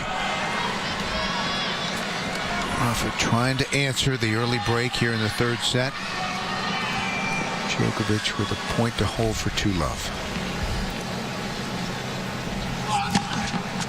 That ball clips off the side of the line. There's the hold. Perfect serve again.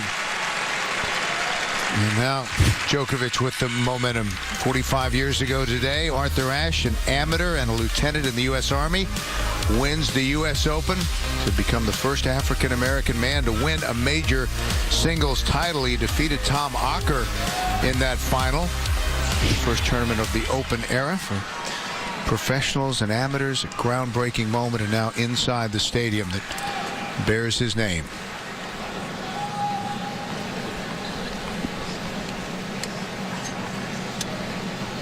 Nadal with work to do.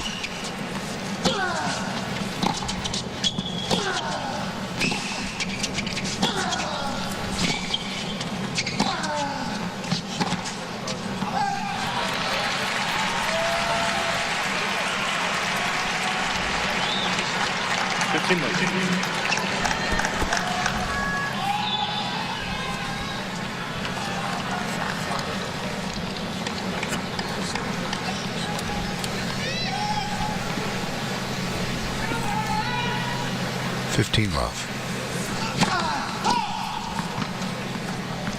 And all of a sudden, a really big game for Nadal here to get on the board. Tough sledding at the moment.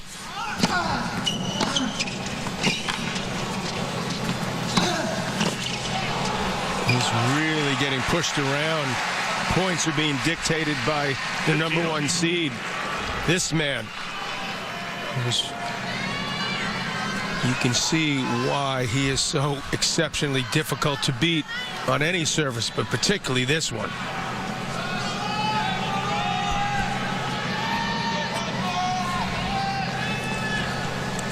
This ball seems to have more of an impact now. His movement is gotten better as this match has gone on. Look at that, that's in.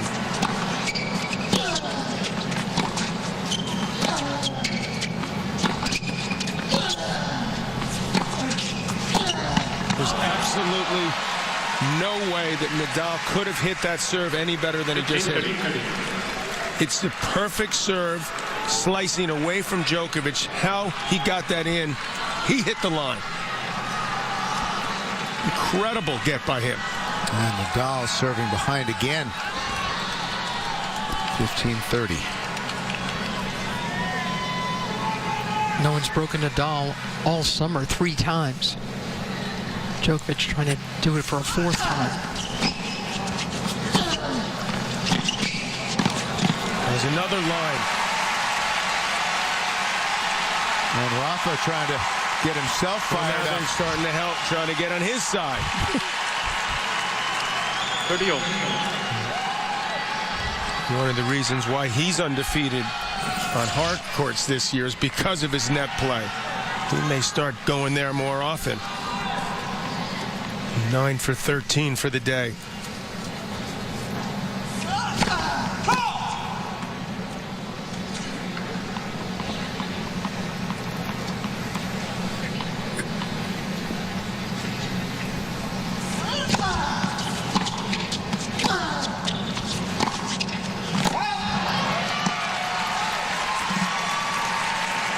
I don't agree with the 15-day format, of the event, but I want to commend the USTA for finally deciding to give these 2 guys, the semifinal winners, an extra day of rest, because you can see the difference it makes in their legs.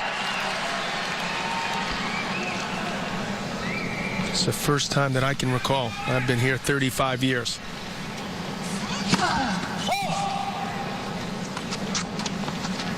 First came here to Flushing Meadow in 1978.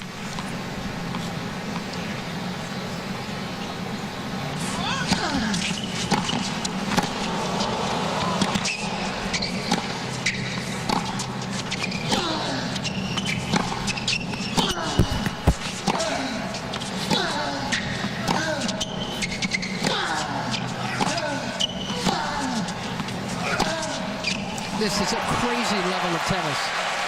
Just that Djokovic could fight off that body serve and take control of that rally is remarkable. Well, you're watching defense that's never been exhibited at this level, and then both of them able to turn to some Incredible offense as well. Anywhere in the court, these guys can hit a winner. Deuce. That's it. Djokovic hungry for another break. Brilliant return. Break point. He said he knew how to play Rafa in the interview after the semifinals, and boy, it sure looks like it right now. Trying to go for a fourth straight break.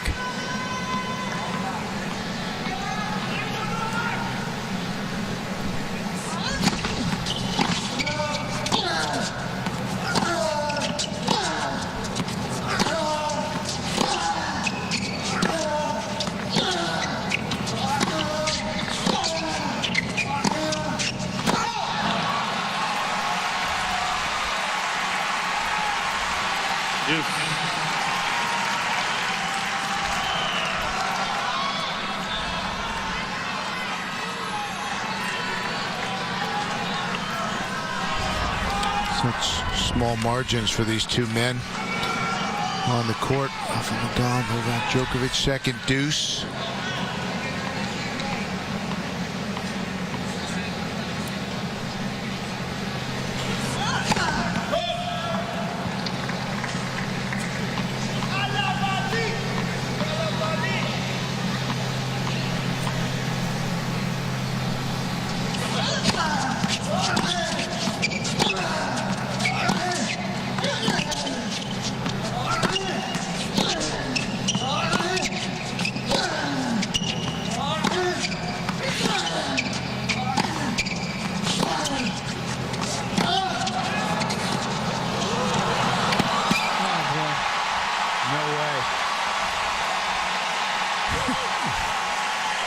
He's pumping the fist still.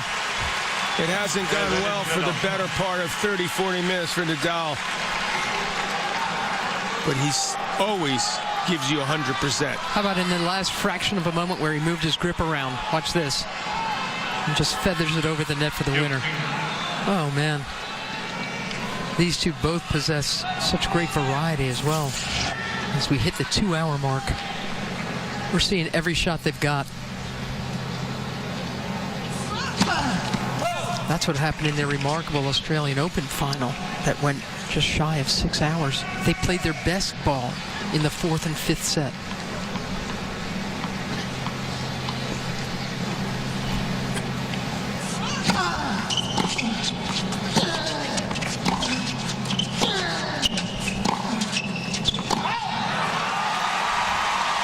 Again, Nadal.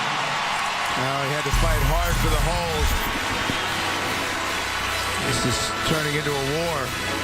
Back after a word from your local CBS station.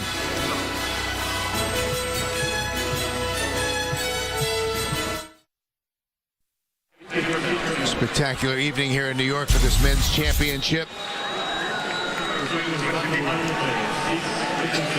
What a battle this has become. Djokovic down early, dropped the opening set, came storming back. Nadal fighting hard to hold in his previous service game. And now Djokovic serving at 2-1. Unable to get that second break.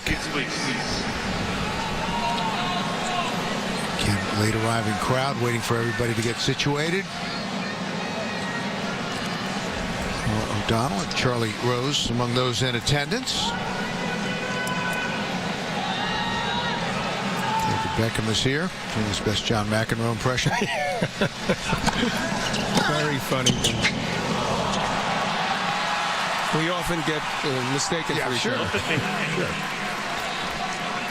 2-1, love 15. Surprise tactic didn't work there. Djokovic had the chance, the break point chance. Nadal is going to try to use that momentum, that effort, to get it back going his way.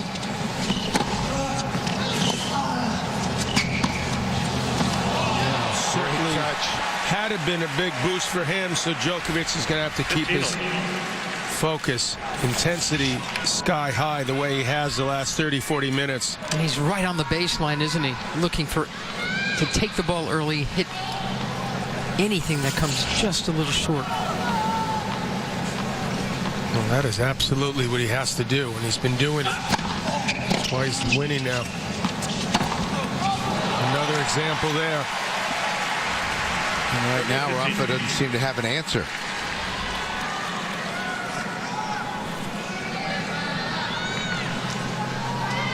Dead even in total points. 70 each. But Novak up a break, all even at a set apiece.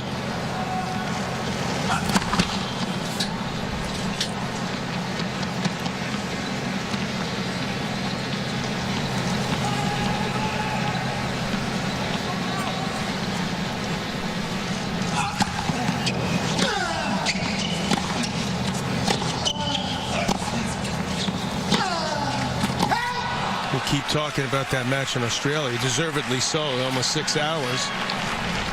7-5 in the fifth, that was Djokovic winning. Surprising that since then, and that's including a lot of missed time by Nadal, that he's won 5 of their last 6 matches.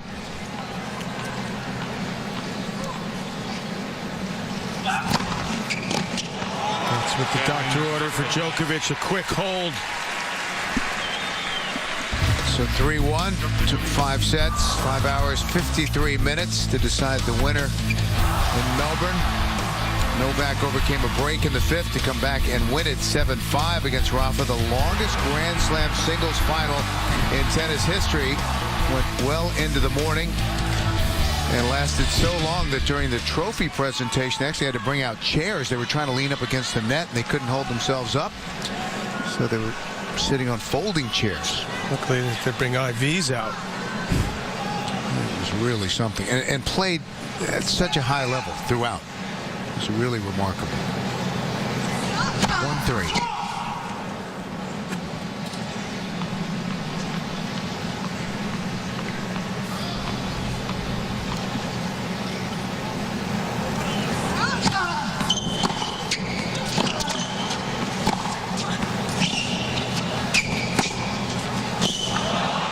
So much court any human being can cover, as Djokovic pushed him from one side to the other, back to the other.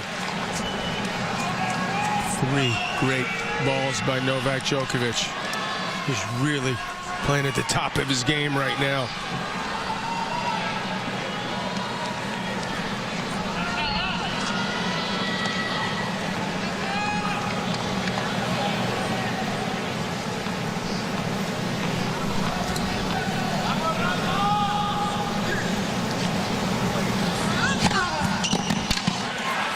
Djokovic is under the call on the right serve. The ball looked like it was the perfect serve again. Nadal's not playing badly by any means. Believe me, he's playing well. Check the chase review. It's a sign of his toughness that after losing that heartbreaker in Australia, that he's been able to turn around the most recent matches. Admittedly, most of those on clay, nonetheless impressive. Players with 2 challenges remaining in this set.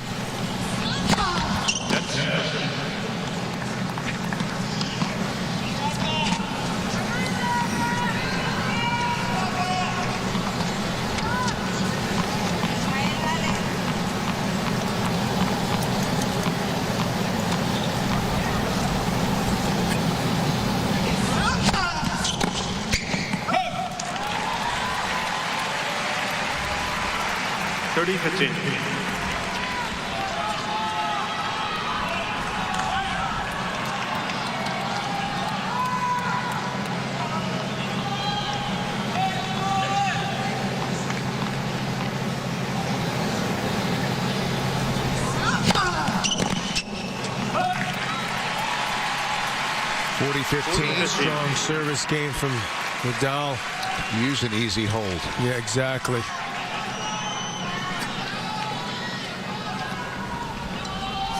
He's not served a single ace yet, nor has he double faulted.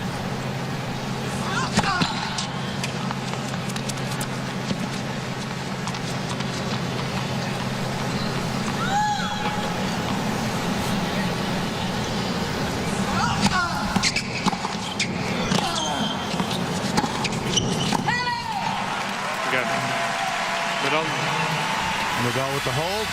Djokovic still up a break in the third, level at a set apiece.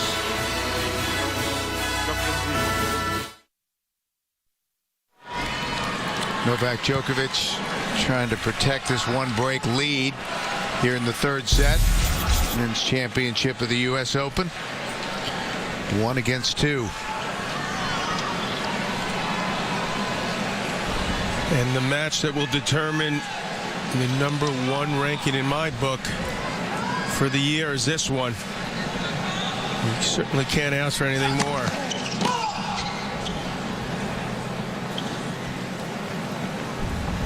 Living up to the hype here.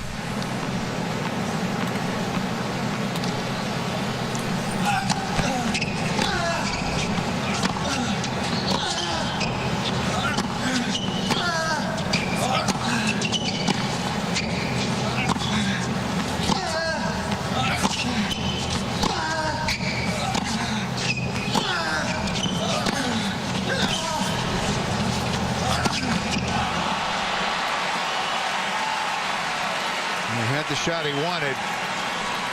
Dumps it into the net. Love 15. He didn't have to angle this off as much as he thought he did. Of course, you got to always respect Nadal's defense and speed. He had moved to his backhand side. He tried to cut it a little too close there. 1 unforced errors against 30 winners for Djokovic.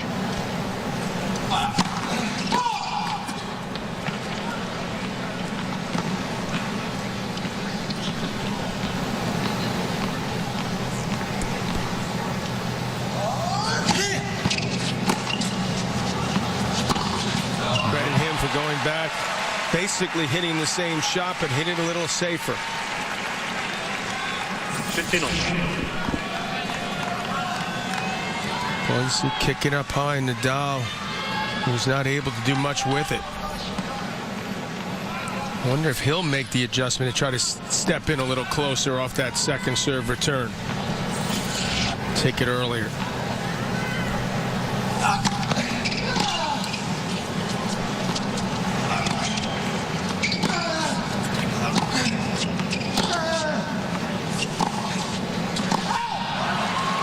Seemed to have given up a lot of court off that return, but somehow he managed to get it to drop just inside the baseline.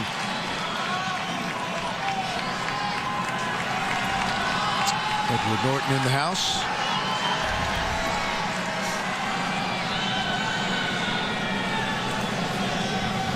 .1530.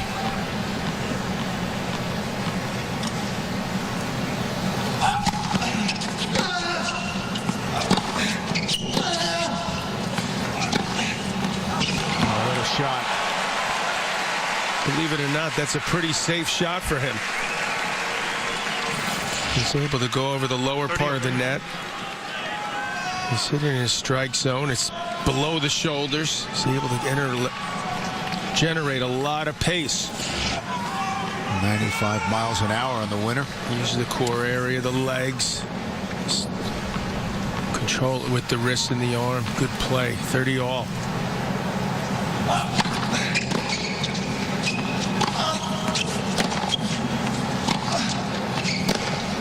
Nadal had a forehand. He wanted to take that up the line and do more damage. He didn't hit it too cleanly and then totally mishit that backhand.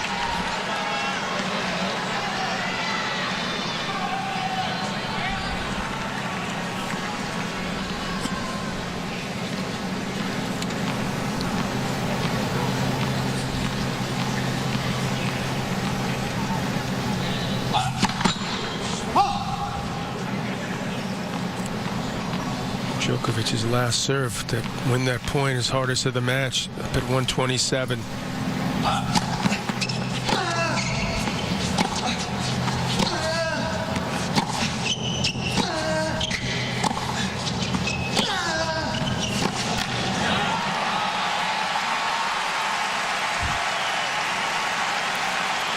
Deuce.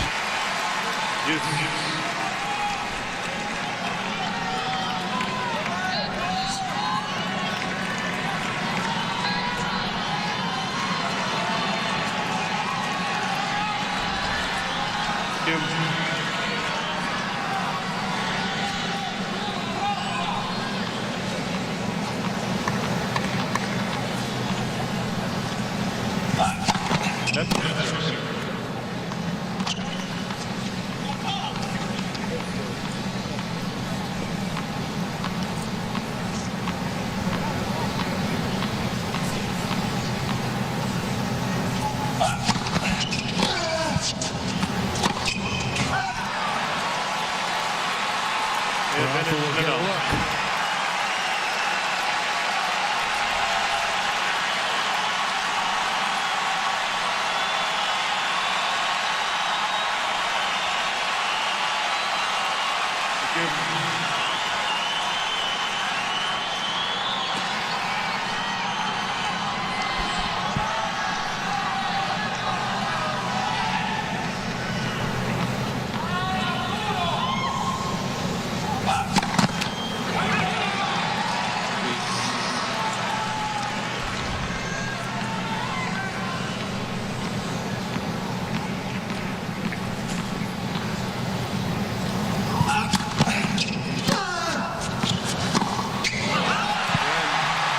Nadal. look.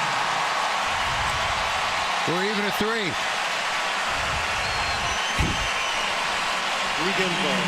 Sheer fight got him that break back. Coming in 2 weeks to CBS, get ready for a new thriller from executive producer Jerry Bruckheimer. Dylan McDermott and Toni Collette star in Hostages. Premieres Monday, September 23rd, only CBS. Already with 34 unforced errors, came in averaging just under 28. Nadal has broken back. Will level at 3 and a set apiece.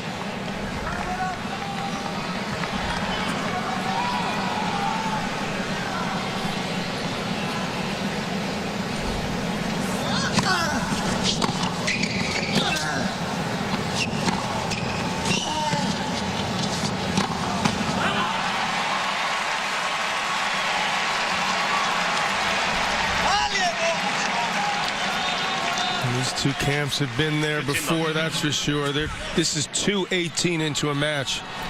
And the last time they played major, there was 9-7 in the 5th at Roland Garros, so you can imagine that took a while. Then almost 6 hours in Australia. Nadal's challenges that look long. So they know there could be hours more of this. Chase review. And it was out.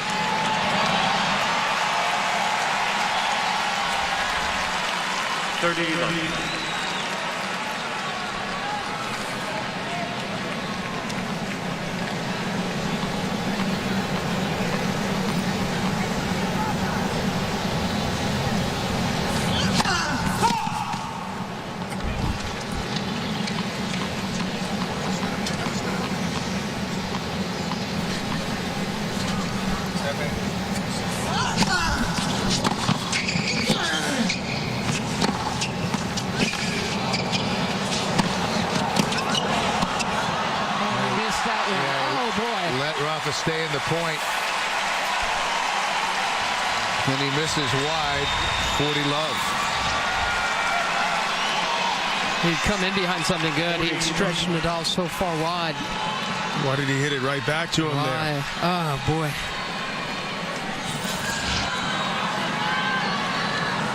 Paid the price.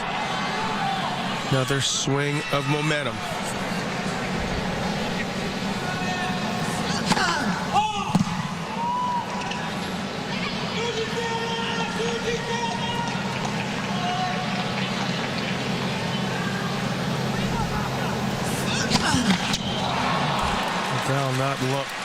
Djokovic not longer had a chance to go double breakup. Look up at scoreboard in a second and see that he's behind again.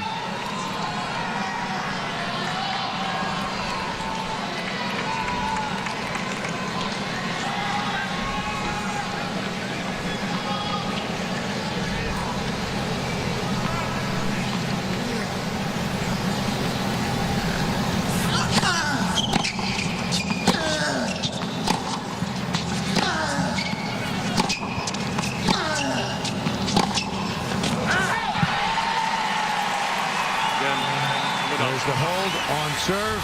Third set. We'll return after this word from your local CBS station.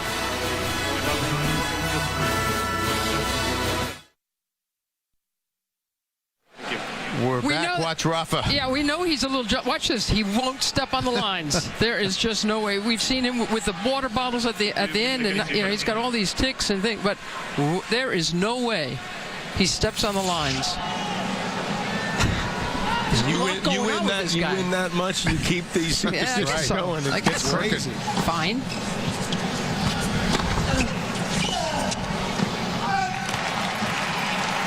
Djokovic with the first point. 15 minutes. And 3-4 in the third. Rafa won the opening set 6-2. Djokovic coming back in the second. Djokovic was up a break in the third, but Rafa has leveled it.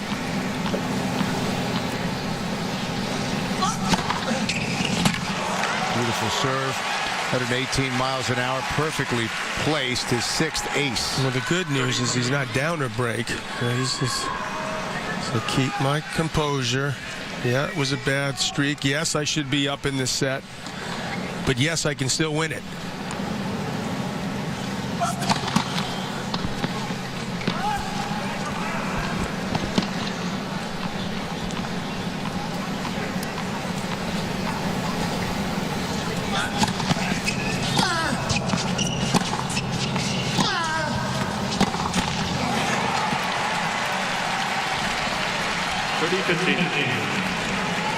Serving percentage by set, 78% in the third set for Novak Djokovic, serving very well. It shows you how unimportant that can be, because if you see Nadal was up, his highest set was the second. He lost that.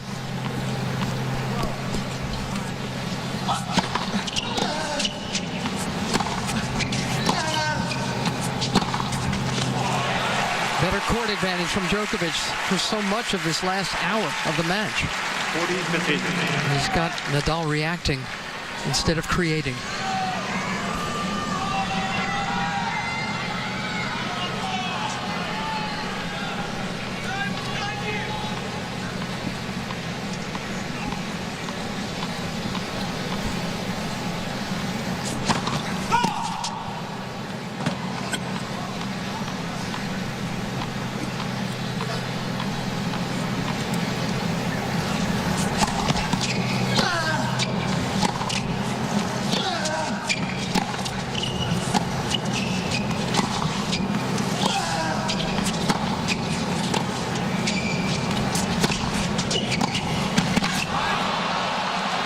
He's just moving so much better, isn't he, John? Djokovic. No, Djokovic. Absolutely correct.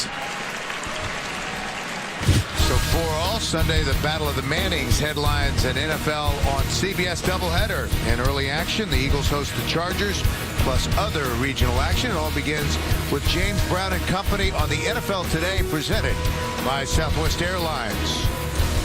Manning boys combined for about 900 yards and 11 touchdowns in week one, as you see the beautiful skyline of Manhattan all lit up now. Evening has arrived, and we're all even, set apiece, and 4-all in the third.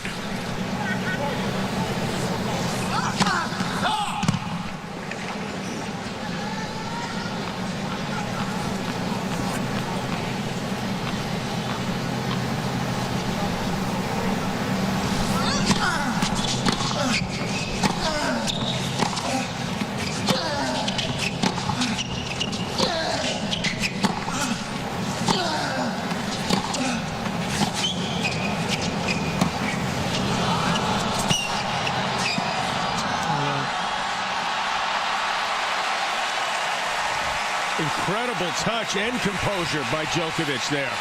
To come up with that play. It's a heartbreaker for Nadal because he had scrambled well. First the drop shot. He moves in. He can see the slice coming. I mean, how good is that?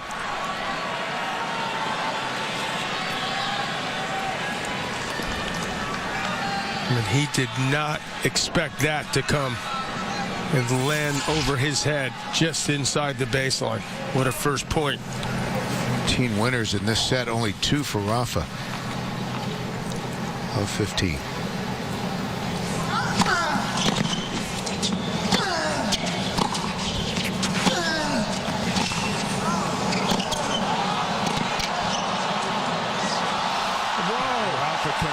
his feet. He's okay, but that's very rare. Bounces right back up. The guy was going to do anything to try to get this ball back. Look at him. Slips that little bit, desperately trying to get his feet back under him. Never stops looking at the ball, yeah. Look, if you're not going to try, just get it out of here. Unbelievable. You gotta love it. Meanwhile, Djokovic now with a love 30 lead, and this could be a huge point in the match.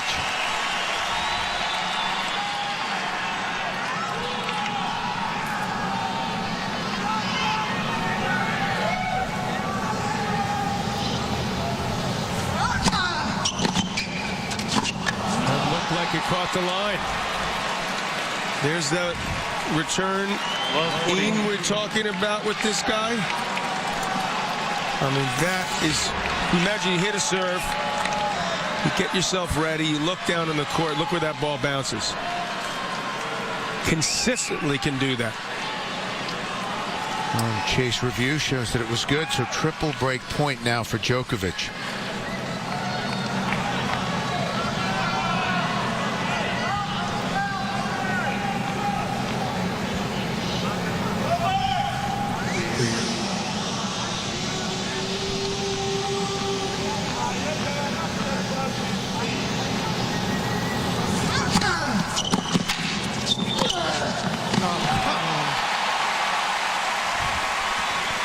There's another one.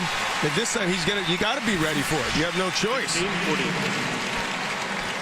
Again, excellent return. Look at that ball. Oh, terrible, I should say. There's a foot inside the baseline. What's wrong with him? The fans are so energized. This place is absolutely packed right up to the rafters.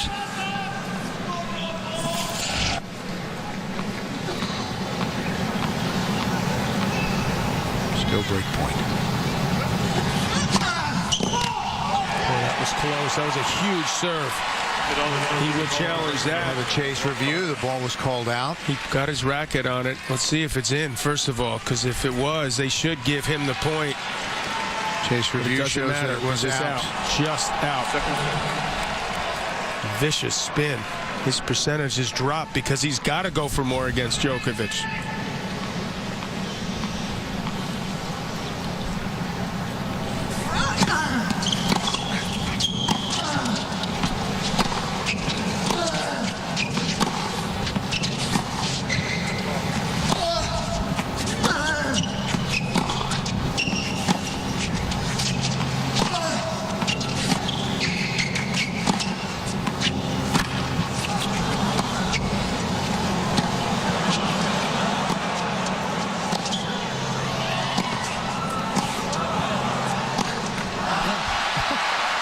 Unbelievable variety of shots. How good are these things? This is truly amazing.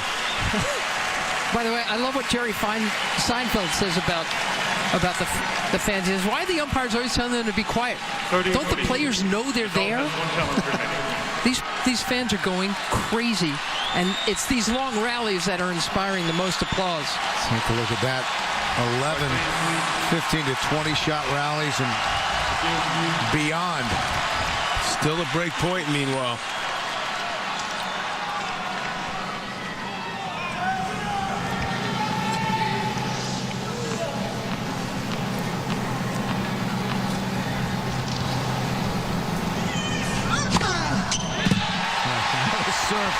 And a fist bump from Rafa. His first ace, hardest serve of the match. 125. Gets him to deuce. Triple break point down. This is so big. And Rafa knows it. Uncle Tony, vamos.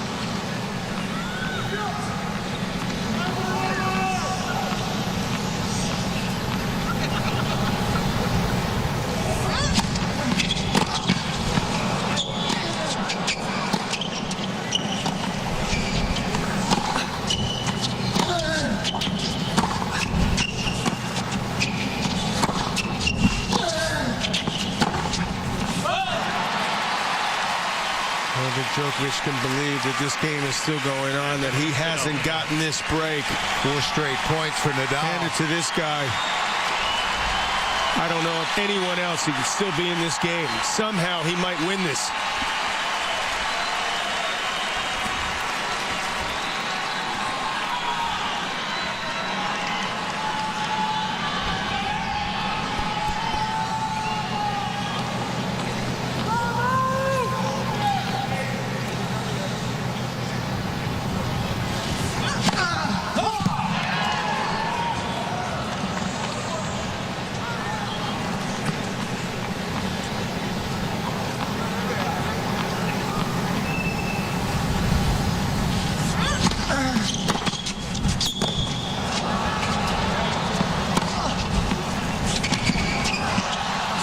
Return bounced. Second deuce. Don't forget, it's cooling off. It's still windy. These guys are dealing with it admirably.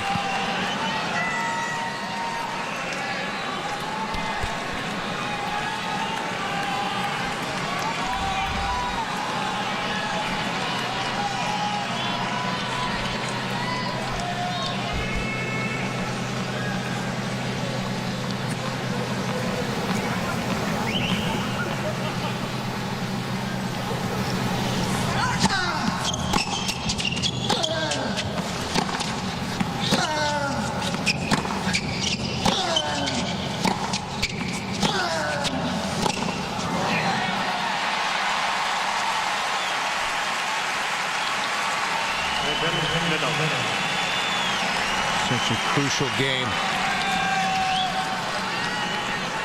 Nadal fighting back. Able to get to neutral from triple break point down. Now a game point for 5-4. Djokovic, 40 unforced errors. 17 for Rafa.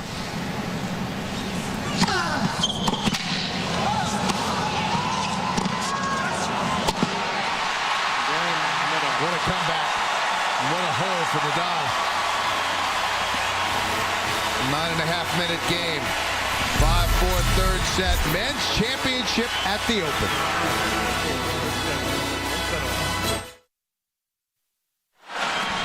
Ready for play. Thank you. Murmur in the crowd as the players come back out. Djokovic trying to level the set at 5.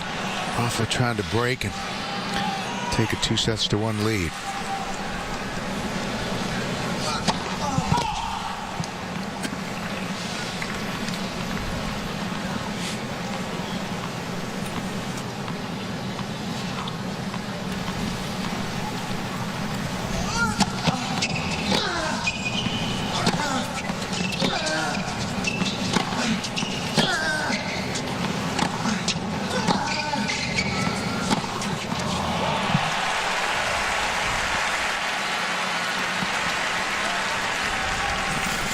You see the guy on defense using the spin against the wind. Djokovic more on the offensive, flattening the ball out, getting that winner 16 in this set, and he's losing it.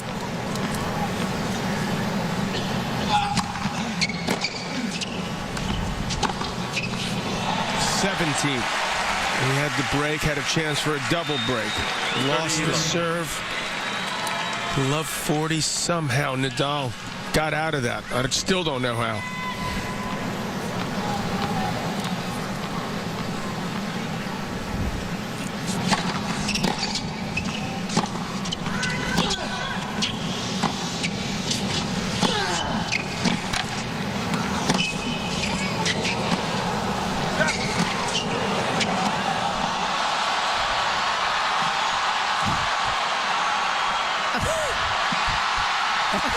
Finally, what a point.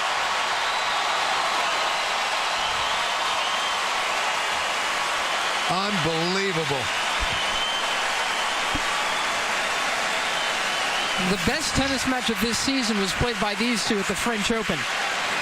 I think they're trying to exceed it on the hard courts tonight. And they just may. There is so much skill, so much will on Ash Stadium right now. It's palpable. Sit back and enjoy.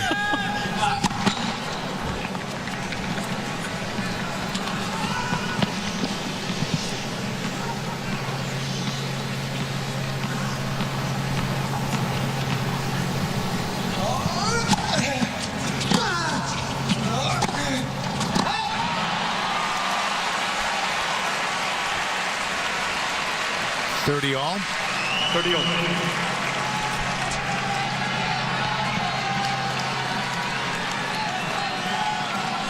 Another key moment here. Nadal could be 2 points away from 2-1 lead.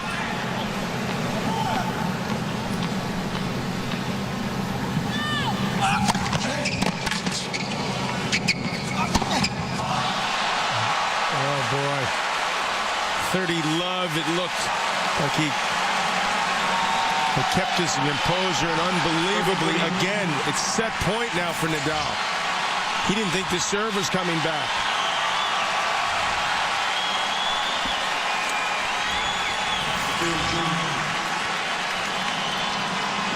Right, please.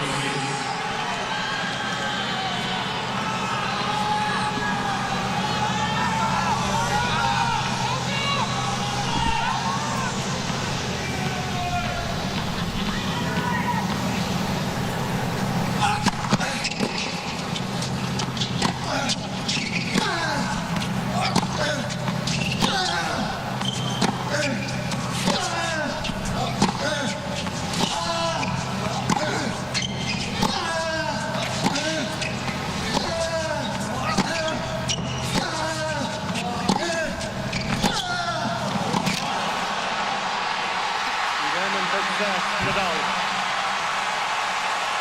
He was triple breakpoint down.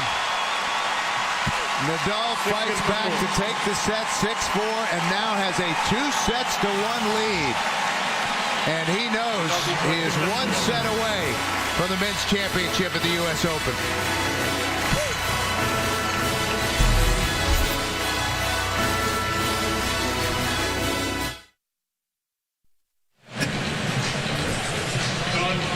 Two sets to one. Nadal winning the third set 6-4. Coming back. And this is sort of new in the repertoire of things that started doing. Tell you, it's working. Exactly. How in the world did he win that set? That was one of the all-time efforts there. That's stealing that set. Had no business being able to get this lead at 2-1, but this is what it's at, where we are now. As we approach 8 o'clock in New York, Djokovic is going to have to find a way to, again, lift his intensity, shrug that off, which is pretty darn hard to do right now. Nadal 1 set away from his second U.S. Open and 13th major. And he will serve to start the 4th set. I used to play Jimmy Connors. I thought there's no one that could try harder than this guy. Look at Rafa Nadal. It's unbelievable.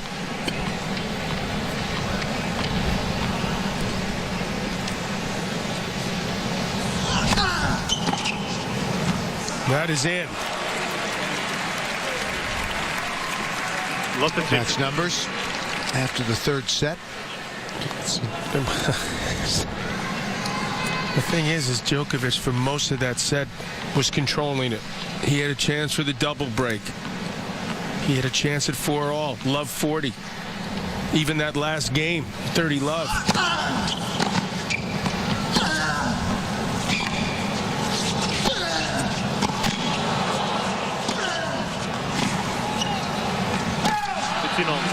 Djokovic has to forget that he might have let that slip away and just regroup easy for quickly. us to say. 8 breaks in this match, featuring 2 of the best returners maybe in the history of the game.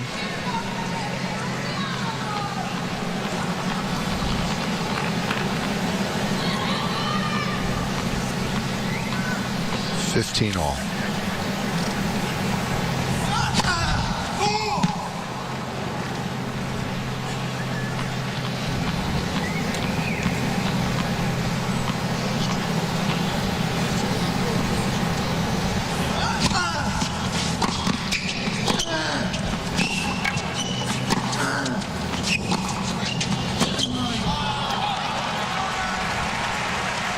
This time, 15-30. Djokovic would love to start this set with a break. You would think, based on what we just saw, that would be, if nothing else, a serious morale booster. He did play the longer match in the semis, but it's cooled off. Not hot at all here. And there's a tiebreaker in the 5th set. If it does go to the 5th.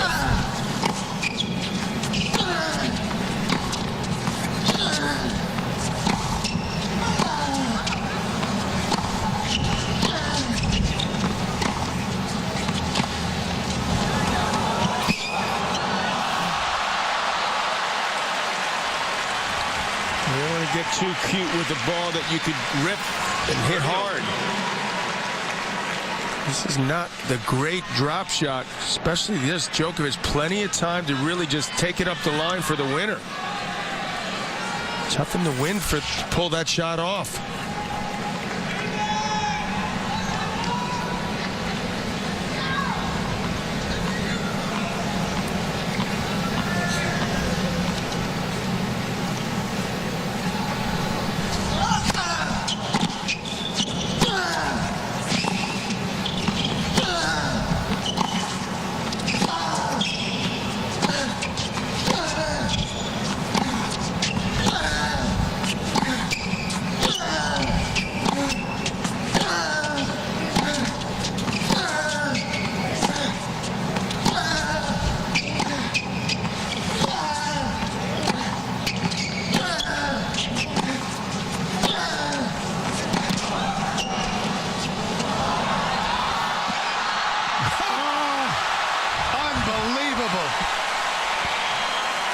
What are we going to see next? That one was a mere 28-shot rally. He got a second chance to get this short one right, Djokovic. Well, this time he had to do it because that ball is so far below the net, he didn't have any other choice. But what a shot. Sliding into that ball.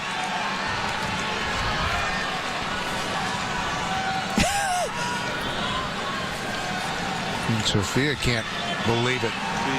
Neither can we. Needed to see Rafa lose that point. Break point. This is important for Novak here. Trying to start the 4th set with a break, down 2-1.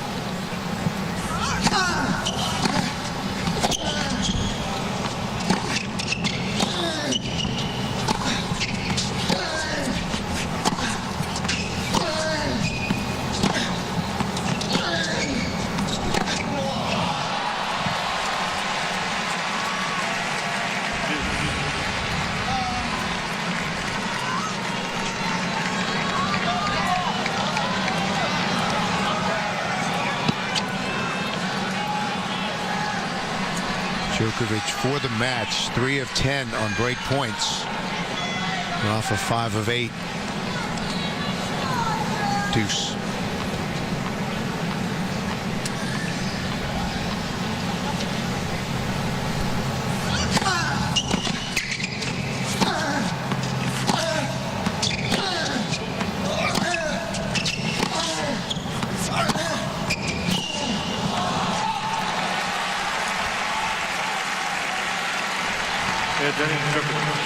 Second break chance.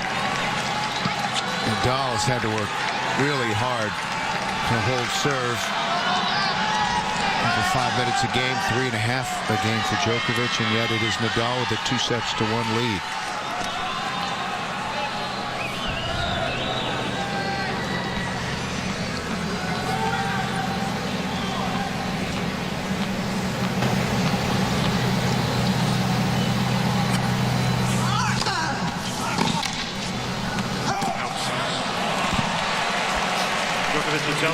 Djokovic will challenge. The call was out.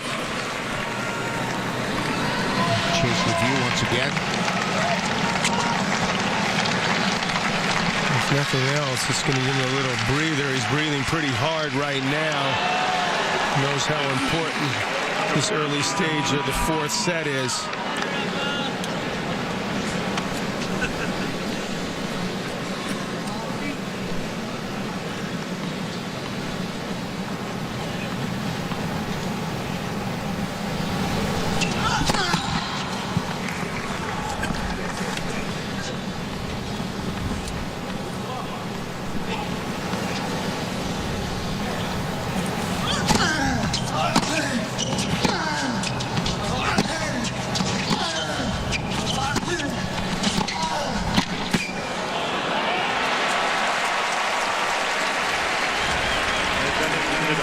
He makes you earn those volleys. You're going to have to get down awful low. Very hard to know what to do here for Djokovic. He hits what he thought was a pretty good approach shot. That is a tough ball to handle.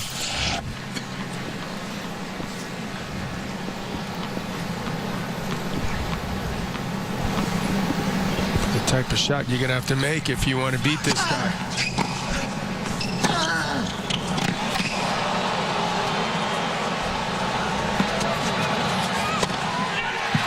To the open court. Nadal. Another game Nadal wins that Djokovic should have won. First game. Show you what has happened so far in this men's championship. Great start for Rafael Nadal. The early break. He takes set number 1, 6-2. Novak coming back. This is set point in the second set. Djokovic winning it 6-3. Third set. Djokovic down. Triple break point, but then able to win it and take a 2-1 lead. And we've had one rally that was over 50 shots. 54. Plenty of lengthy exchanges between these two great players. Nadal had the easier time getting to the final. Certainly looks fresh out there. He was getting pushed around for a while, but he's so pumped up right now. He's gotten this lead here. He's going to make life very difficult for Djokovic. Unless he can find another gear. Well, he's already broken Djokovic 5 of 8 times. Djokovic's numbers 3 of 11. More pressure careless, is on. Of course, more careless errors like that from Djokovic.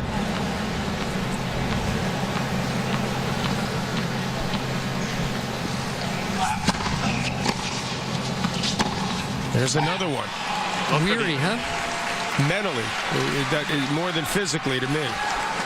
46 unforced errors, only 18 for Nadal. I still think he can't believe he lost that third set. And that's weighing on him right now.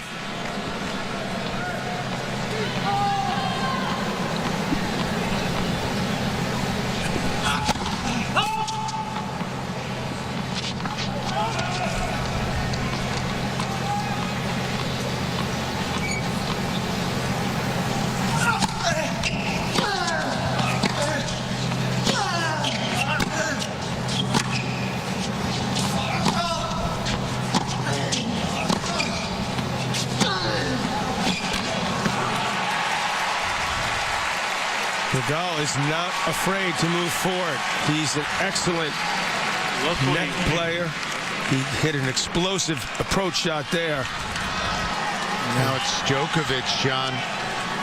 Triple break point down.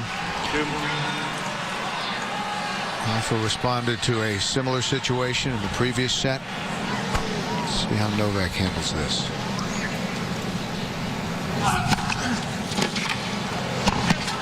Good start. Saving one break point. 15-40.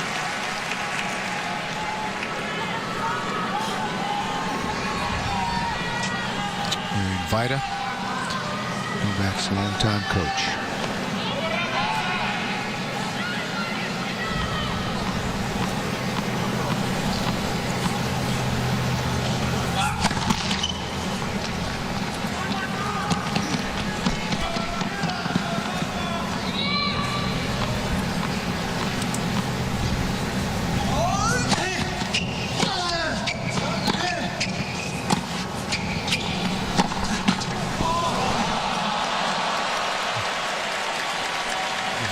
unfortunate.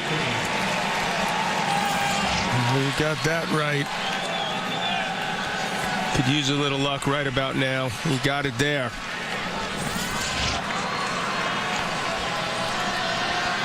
Still break point.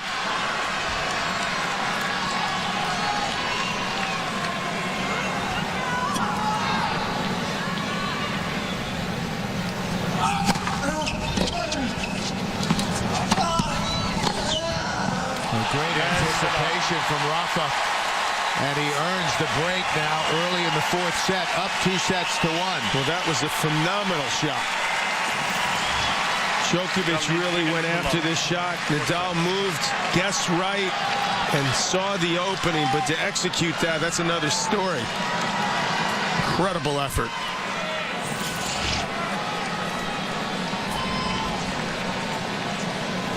And now Nadal knows it's on his racket. And if he can hold the rest of the set, he'll win the championship.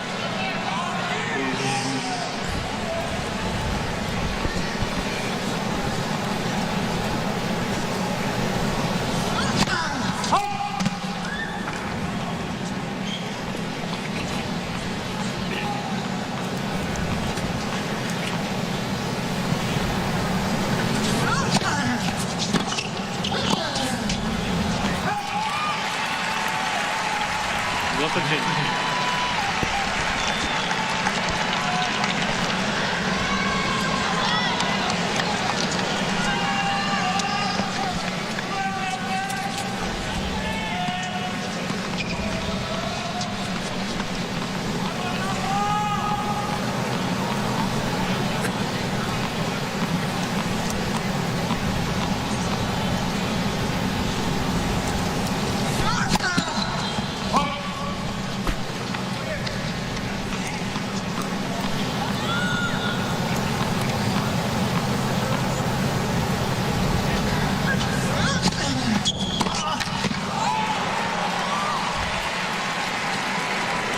Djokovic is down 2-1 and a break in the fourth there.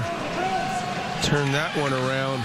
Unable to get in position to handle that action from Rafa on the serve, 15-all. He's battling his own mind right now. Nadal just picking up on it, just all over it.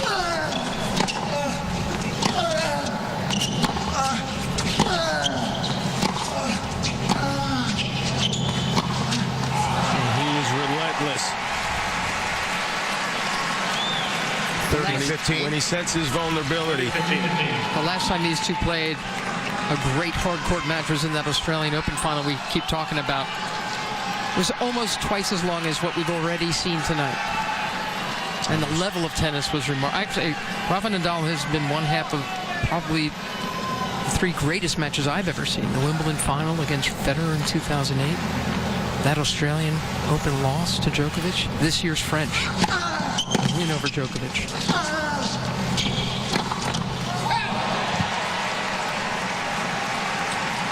40-15. I think the best match I've ever seen on a grass court, a hard court, and a clay court starred this guy.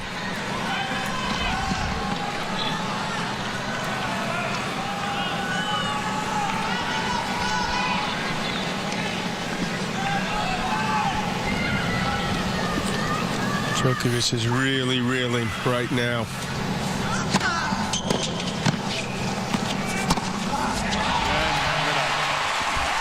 There's the hold. 3-love. We'll return with more after this word from your local CBS station.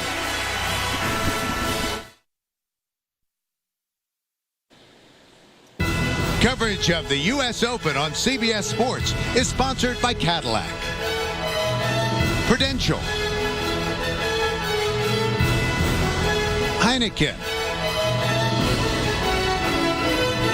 and by Xerox. Beautiful Unisphere standing outside the entrance to the USTA Billie Jean King National Tennis Center, a remnant from the 1964 World's Fair. It was the fulcrum for the World's Fair that year, but fits so beautifully into the design here as Novak Djokovic serves at love 3, down 2-1.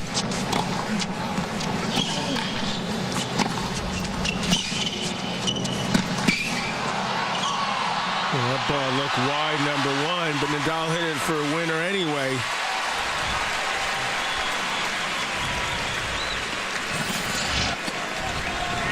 Look at this defense. He saw that coming. You can see it was well wide.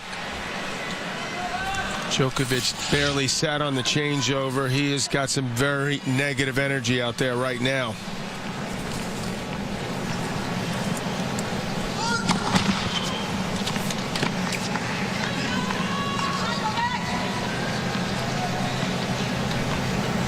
He's trying to slow himself down, gather himself.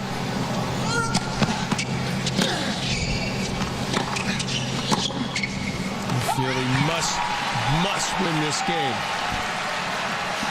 15 all.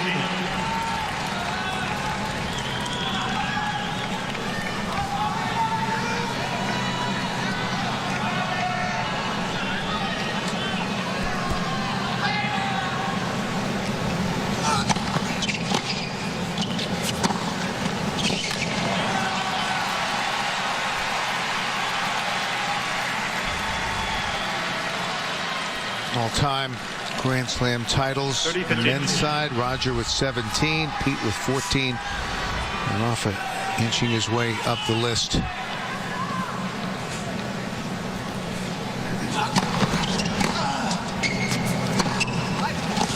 I know Pete thought when he won this and retired 2002, as we look at my idol, Rob Laver, two-time slam winner. Good to see him here. Now they pull in for Novak. That he didn't think anyone was going to catch him for a long time. Maybe as long as Emerson had the record. Now maybe two guys. Again, Not one, two. If Nadal would be only one behind. There's a hole for 3-1. A lot of people thought because Rafa plays that grinding physical game that he might not have the same kind of window of opportunity that Roger has had. But well, particularly when he missed this event last year, the knee looked to be a big problem. He missed Australia this year. It's hard to believe him when he says he doesn't like hard courts, because he's pretty good on them. yes, he is. 21-0 this year.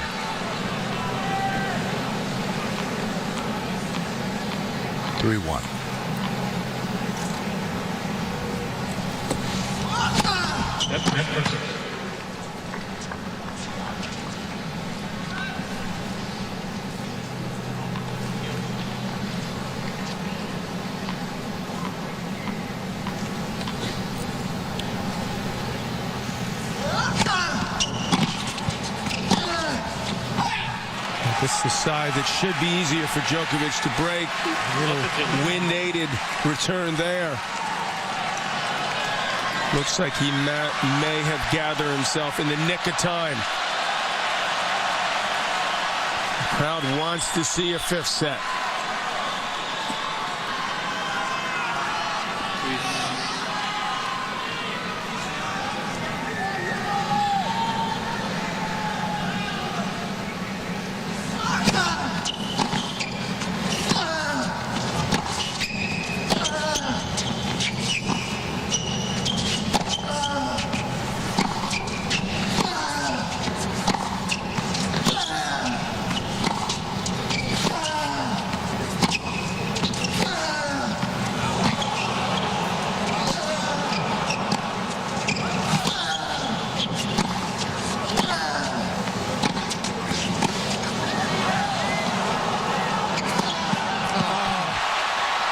What a heartbreaker that is for Djokovic.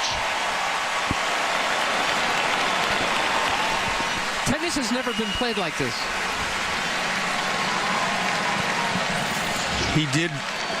Was a natural righty. They switched to lefty at a young age. That's the only way I can think that he could hit a ball like this, get enough on it. Use that right hand to his advantage. That winner came off the 25th shot of that rally. And Djokovic acknowledges how great that was from Rafa. 15-all.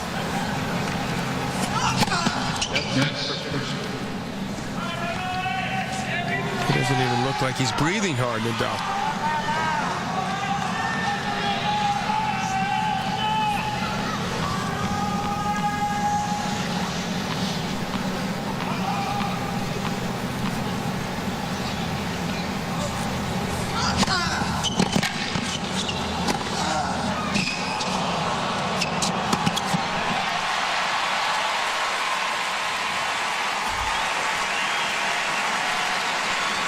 Just special play from Nadal right now.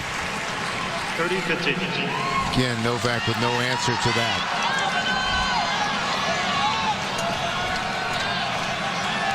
By far the best serving we've seen from Nadal when he really needed in this final. 30-15. 3-1, fourth set. Nadal up 2-1.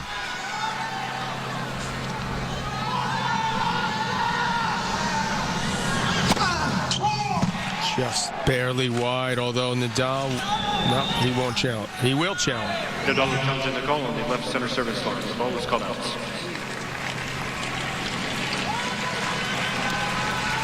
Chase review. Second serve. Confirms that it was out. Second serve now for Rafa.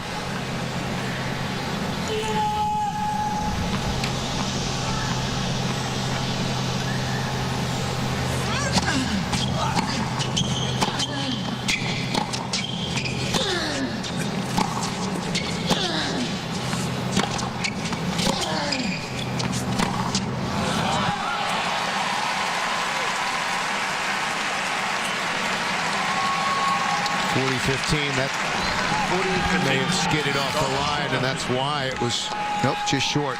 But errant shot from Djokovic. Another unforced error. He's up to 49 now. 40-15.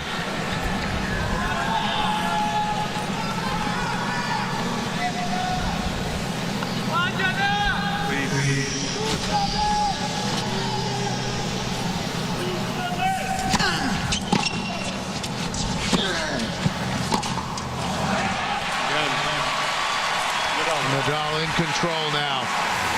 4-1, fourth set. 2 games away from the championship.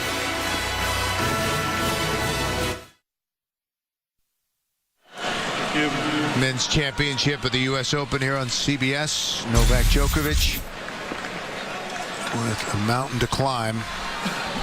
Down 2-1 and serving now at 1-4.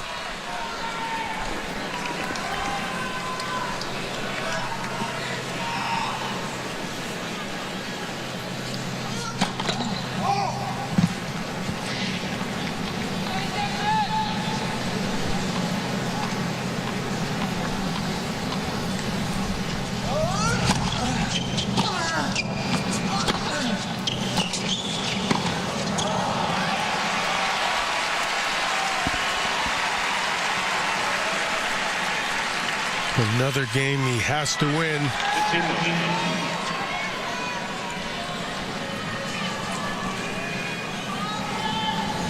Somehow see if he can use the crowd here to help him before it's too late.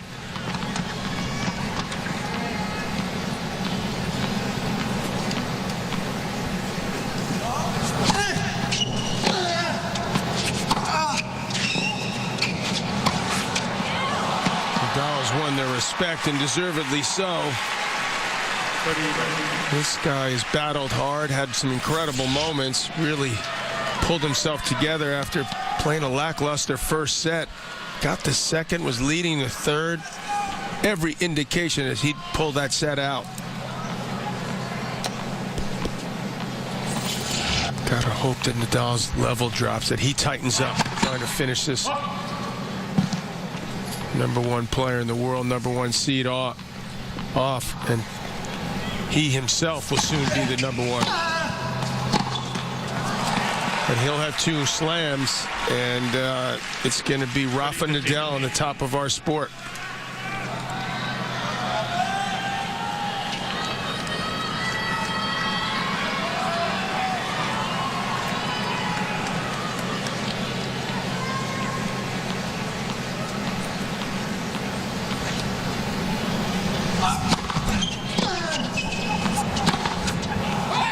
Look, he's broken a lot of people's will. And it seems like this guy's right on the edge of the cliff right now. 30 all.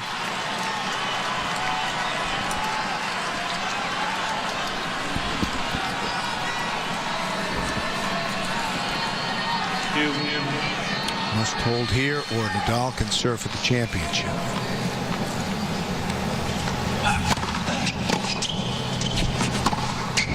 is wide. And now a break point for a 5-1 lead.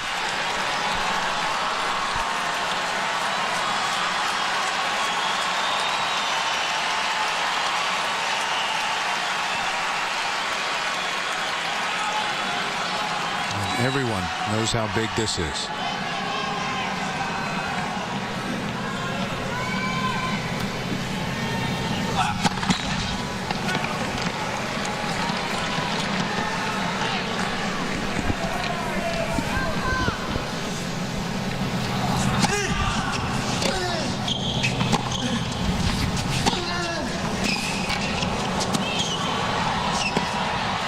He missed it. And Nadal.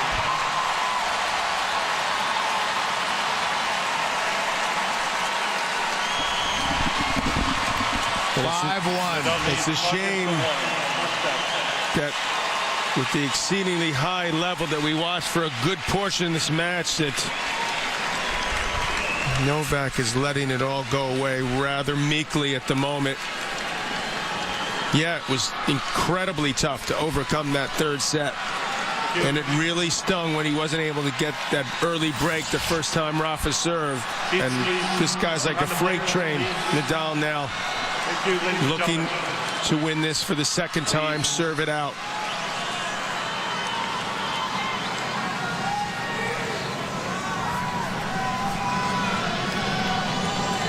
One game away.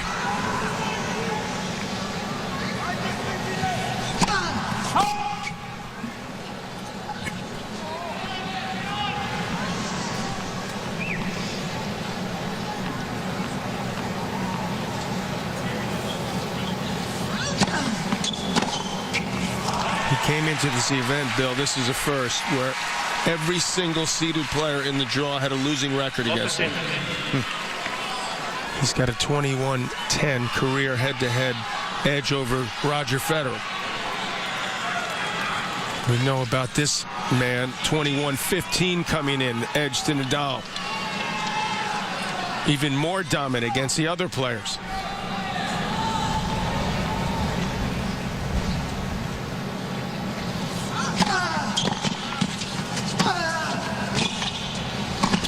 So quick to move forward and cut that ball off. Looks fresh, as if he was playing in the first set. Another excellent display. Well, everywhere, anything, whatever you threw at him, he could deal with. Served exceptionally well today. Taking more chances, serving harder, bigger, more spin, it appeared. He's broken 7 times, Nadal. Novak, Djokovic, only 3. He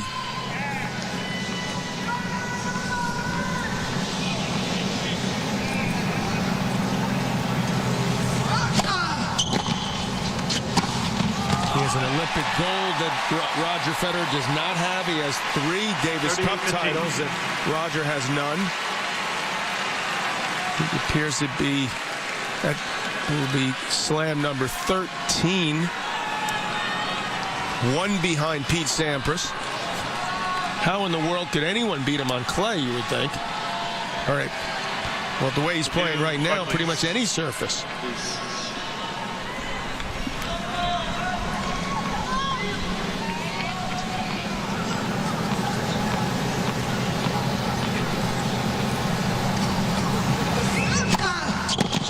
So he's going to not play Australia and lose first round of Wimbledon and be our runaway 1. And deservedly so, as we are finally at match point. He'll have 2 chances for the championship. What a supreme effort by this man.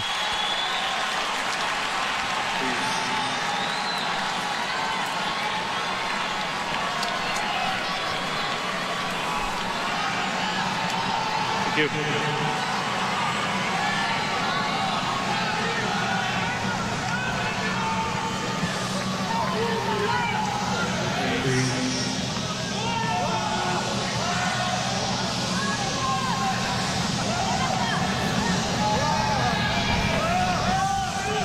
Ladies and gentlemen, please show respect to the players. Please remain quiet. Thank you.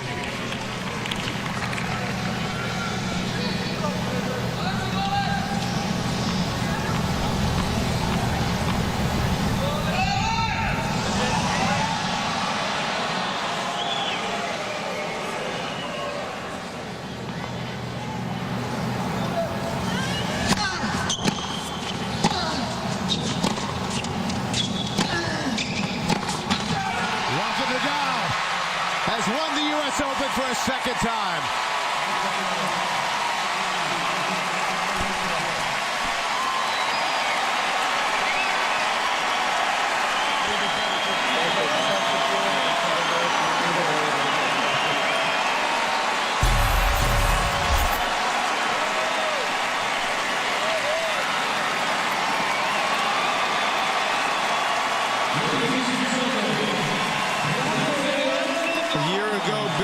Watching this on TV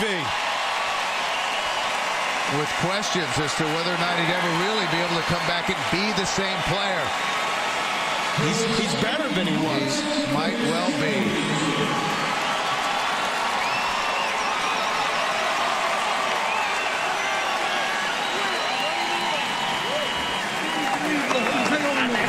Novak Djokovic is really as simple as that. An absolutely killer set to lose. Novak will look back on those 3 break points late in the 3rd set that he let slip away. He'll look back at some other points in that set as well. But this guy battles harder than anyone we've ever seen on a tennis court. There's no doubt about that. His 2nd U.S. Open championship, his 3rd major, back with the trophy presentation after this. What a journey it has been for Rafael Nadal since coming back from the knee injury in February. He has been magnificent, capping it off with the championship here in New York. The schedule tonight on CBS, 2.5 Men, 2 Broke Girls, The Big Bang Theory, and Under the Dome. Tonight only, CBS. Rafael Nadal in 4 sets, 3 hours and 20 minutes. And he captures his 2nd U.S. Open and 13th Grand Slam championship. An emotional victory for this man from Spain. Back with more from New York in the U.S. Open after this.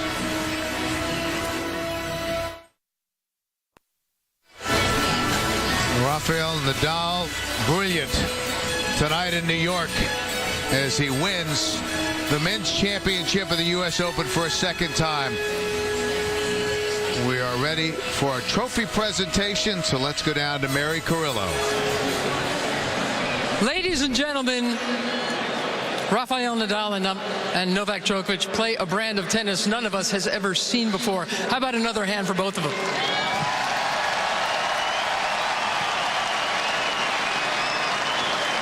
To begin the trophy ceremony, it's my pleasure to introduce the Chairman, CEO, and President of the USTA, Dave Haggerty.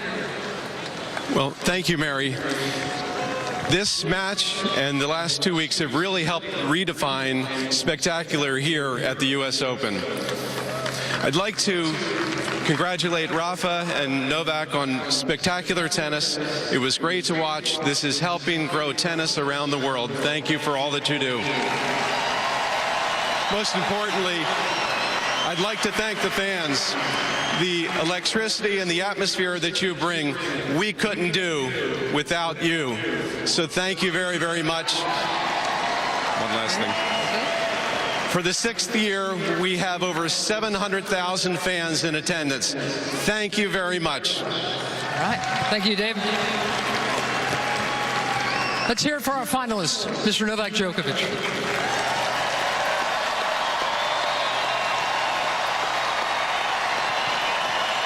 Novak, you two have played so many remarkable matches on a couple of different surfaces, including twice this year. Tell us what it is like trying to go up against this Spaniard. Thanks for bringing that question up now. Well, obviously, I want to congratulate Rafa and his team. I mean, he was too good. He definitely deserved to win this match today and this trophy.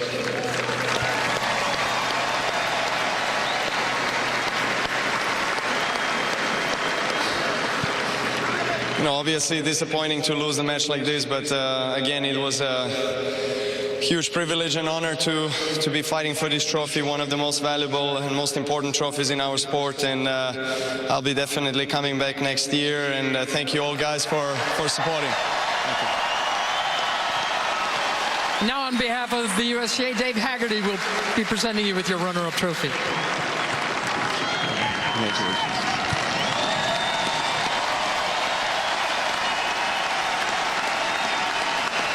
Now let's hear it for our champion, Rafael Nadal.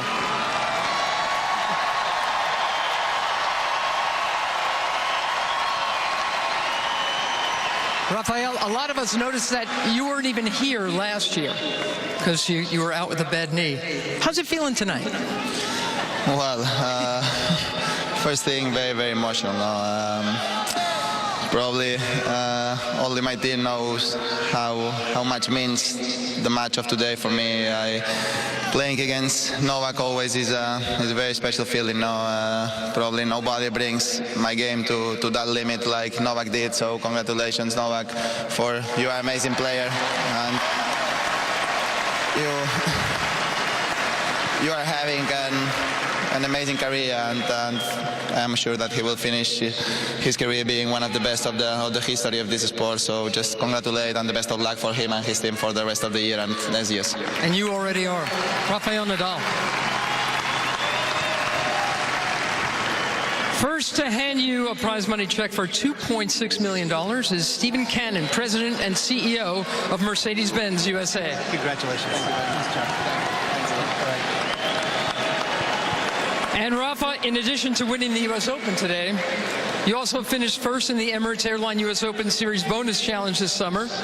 That means the USGA will be adding to your winnings today, as they did to Serena Williams last night, an additional $1 million, bringing your total prize money to $3.6 million. Congratulations. Thank you.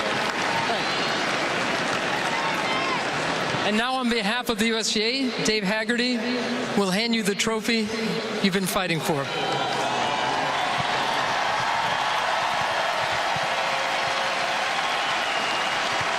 Ladies and gentlemen, for the second time, your U.S. Open champion, Rafael Nadal.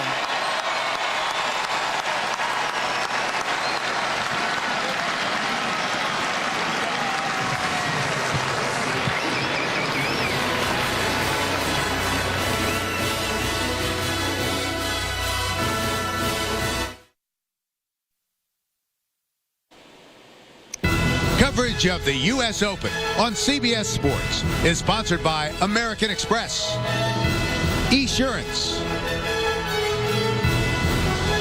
Verizon, and by IBM.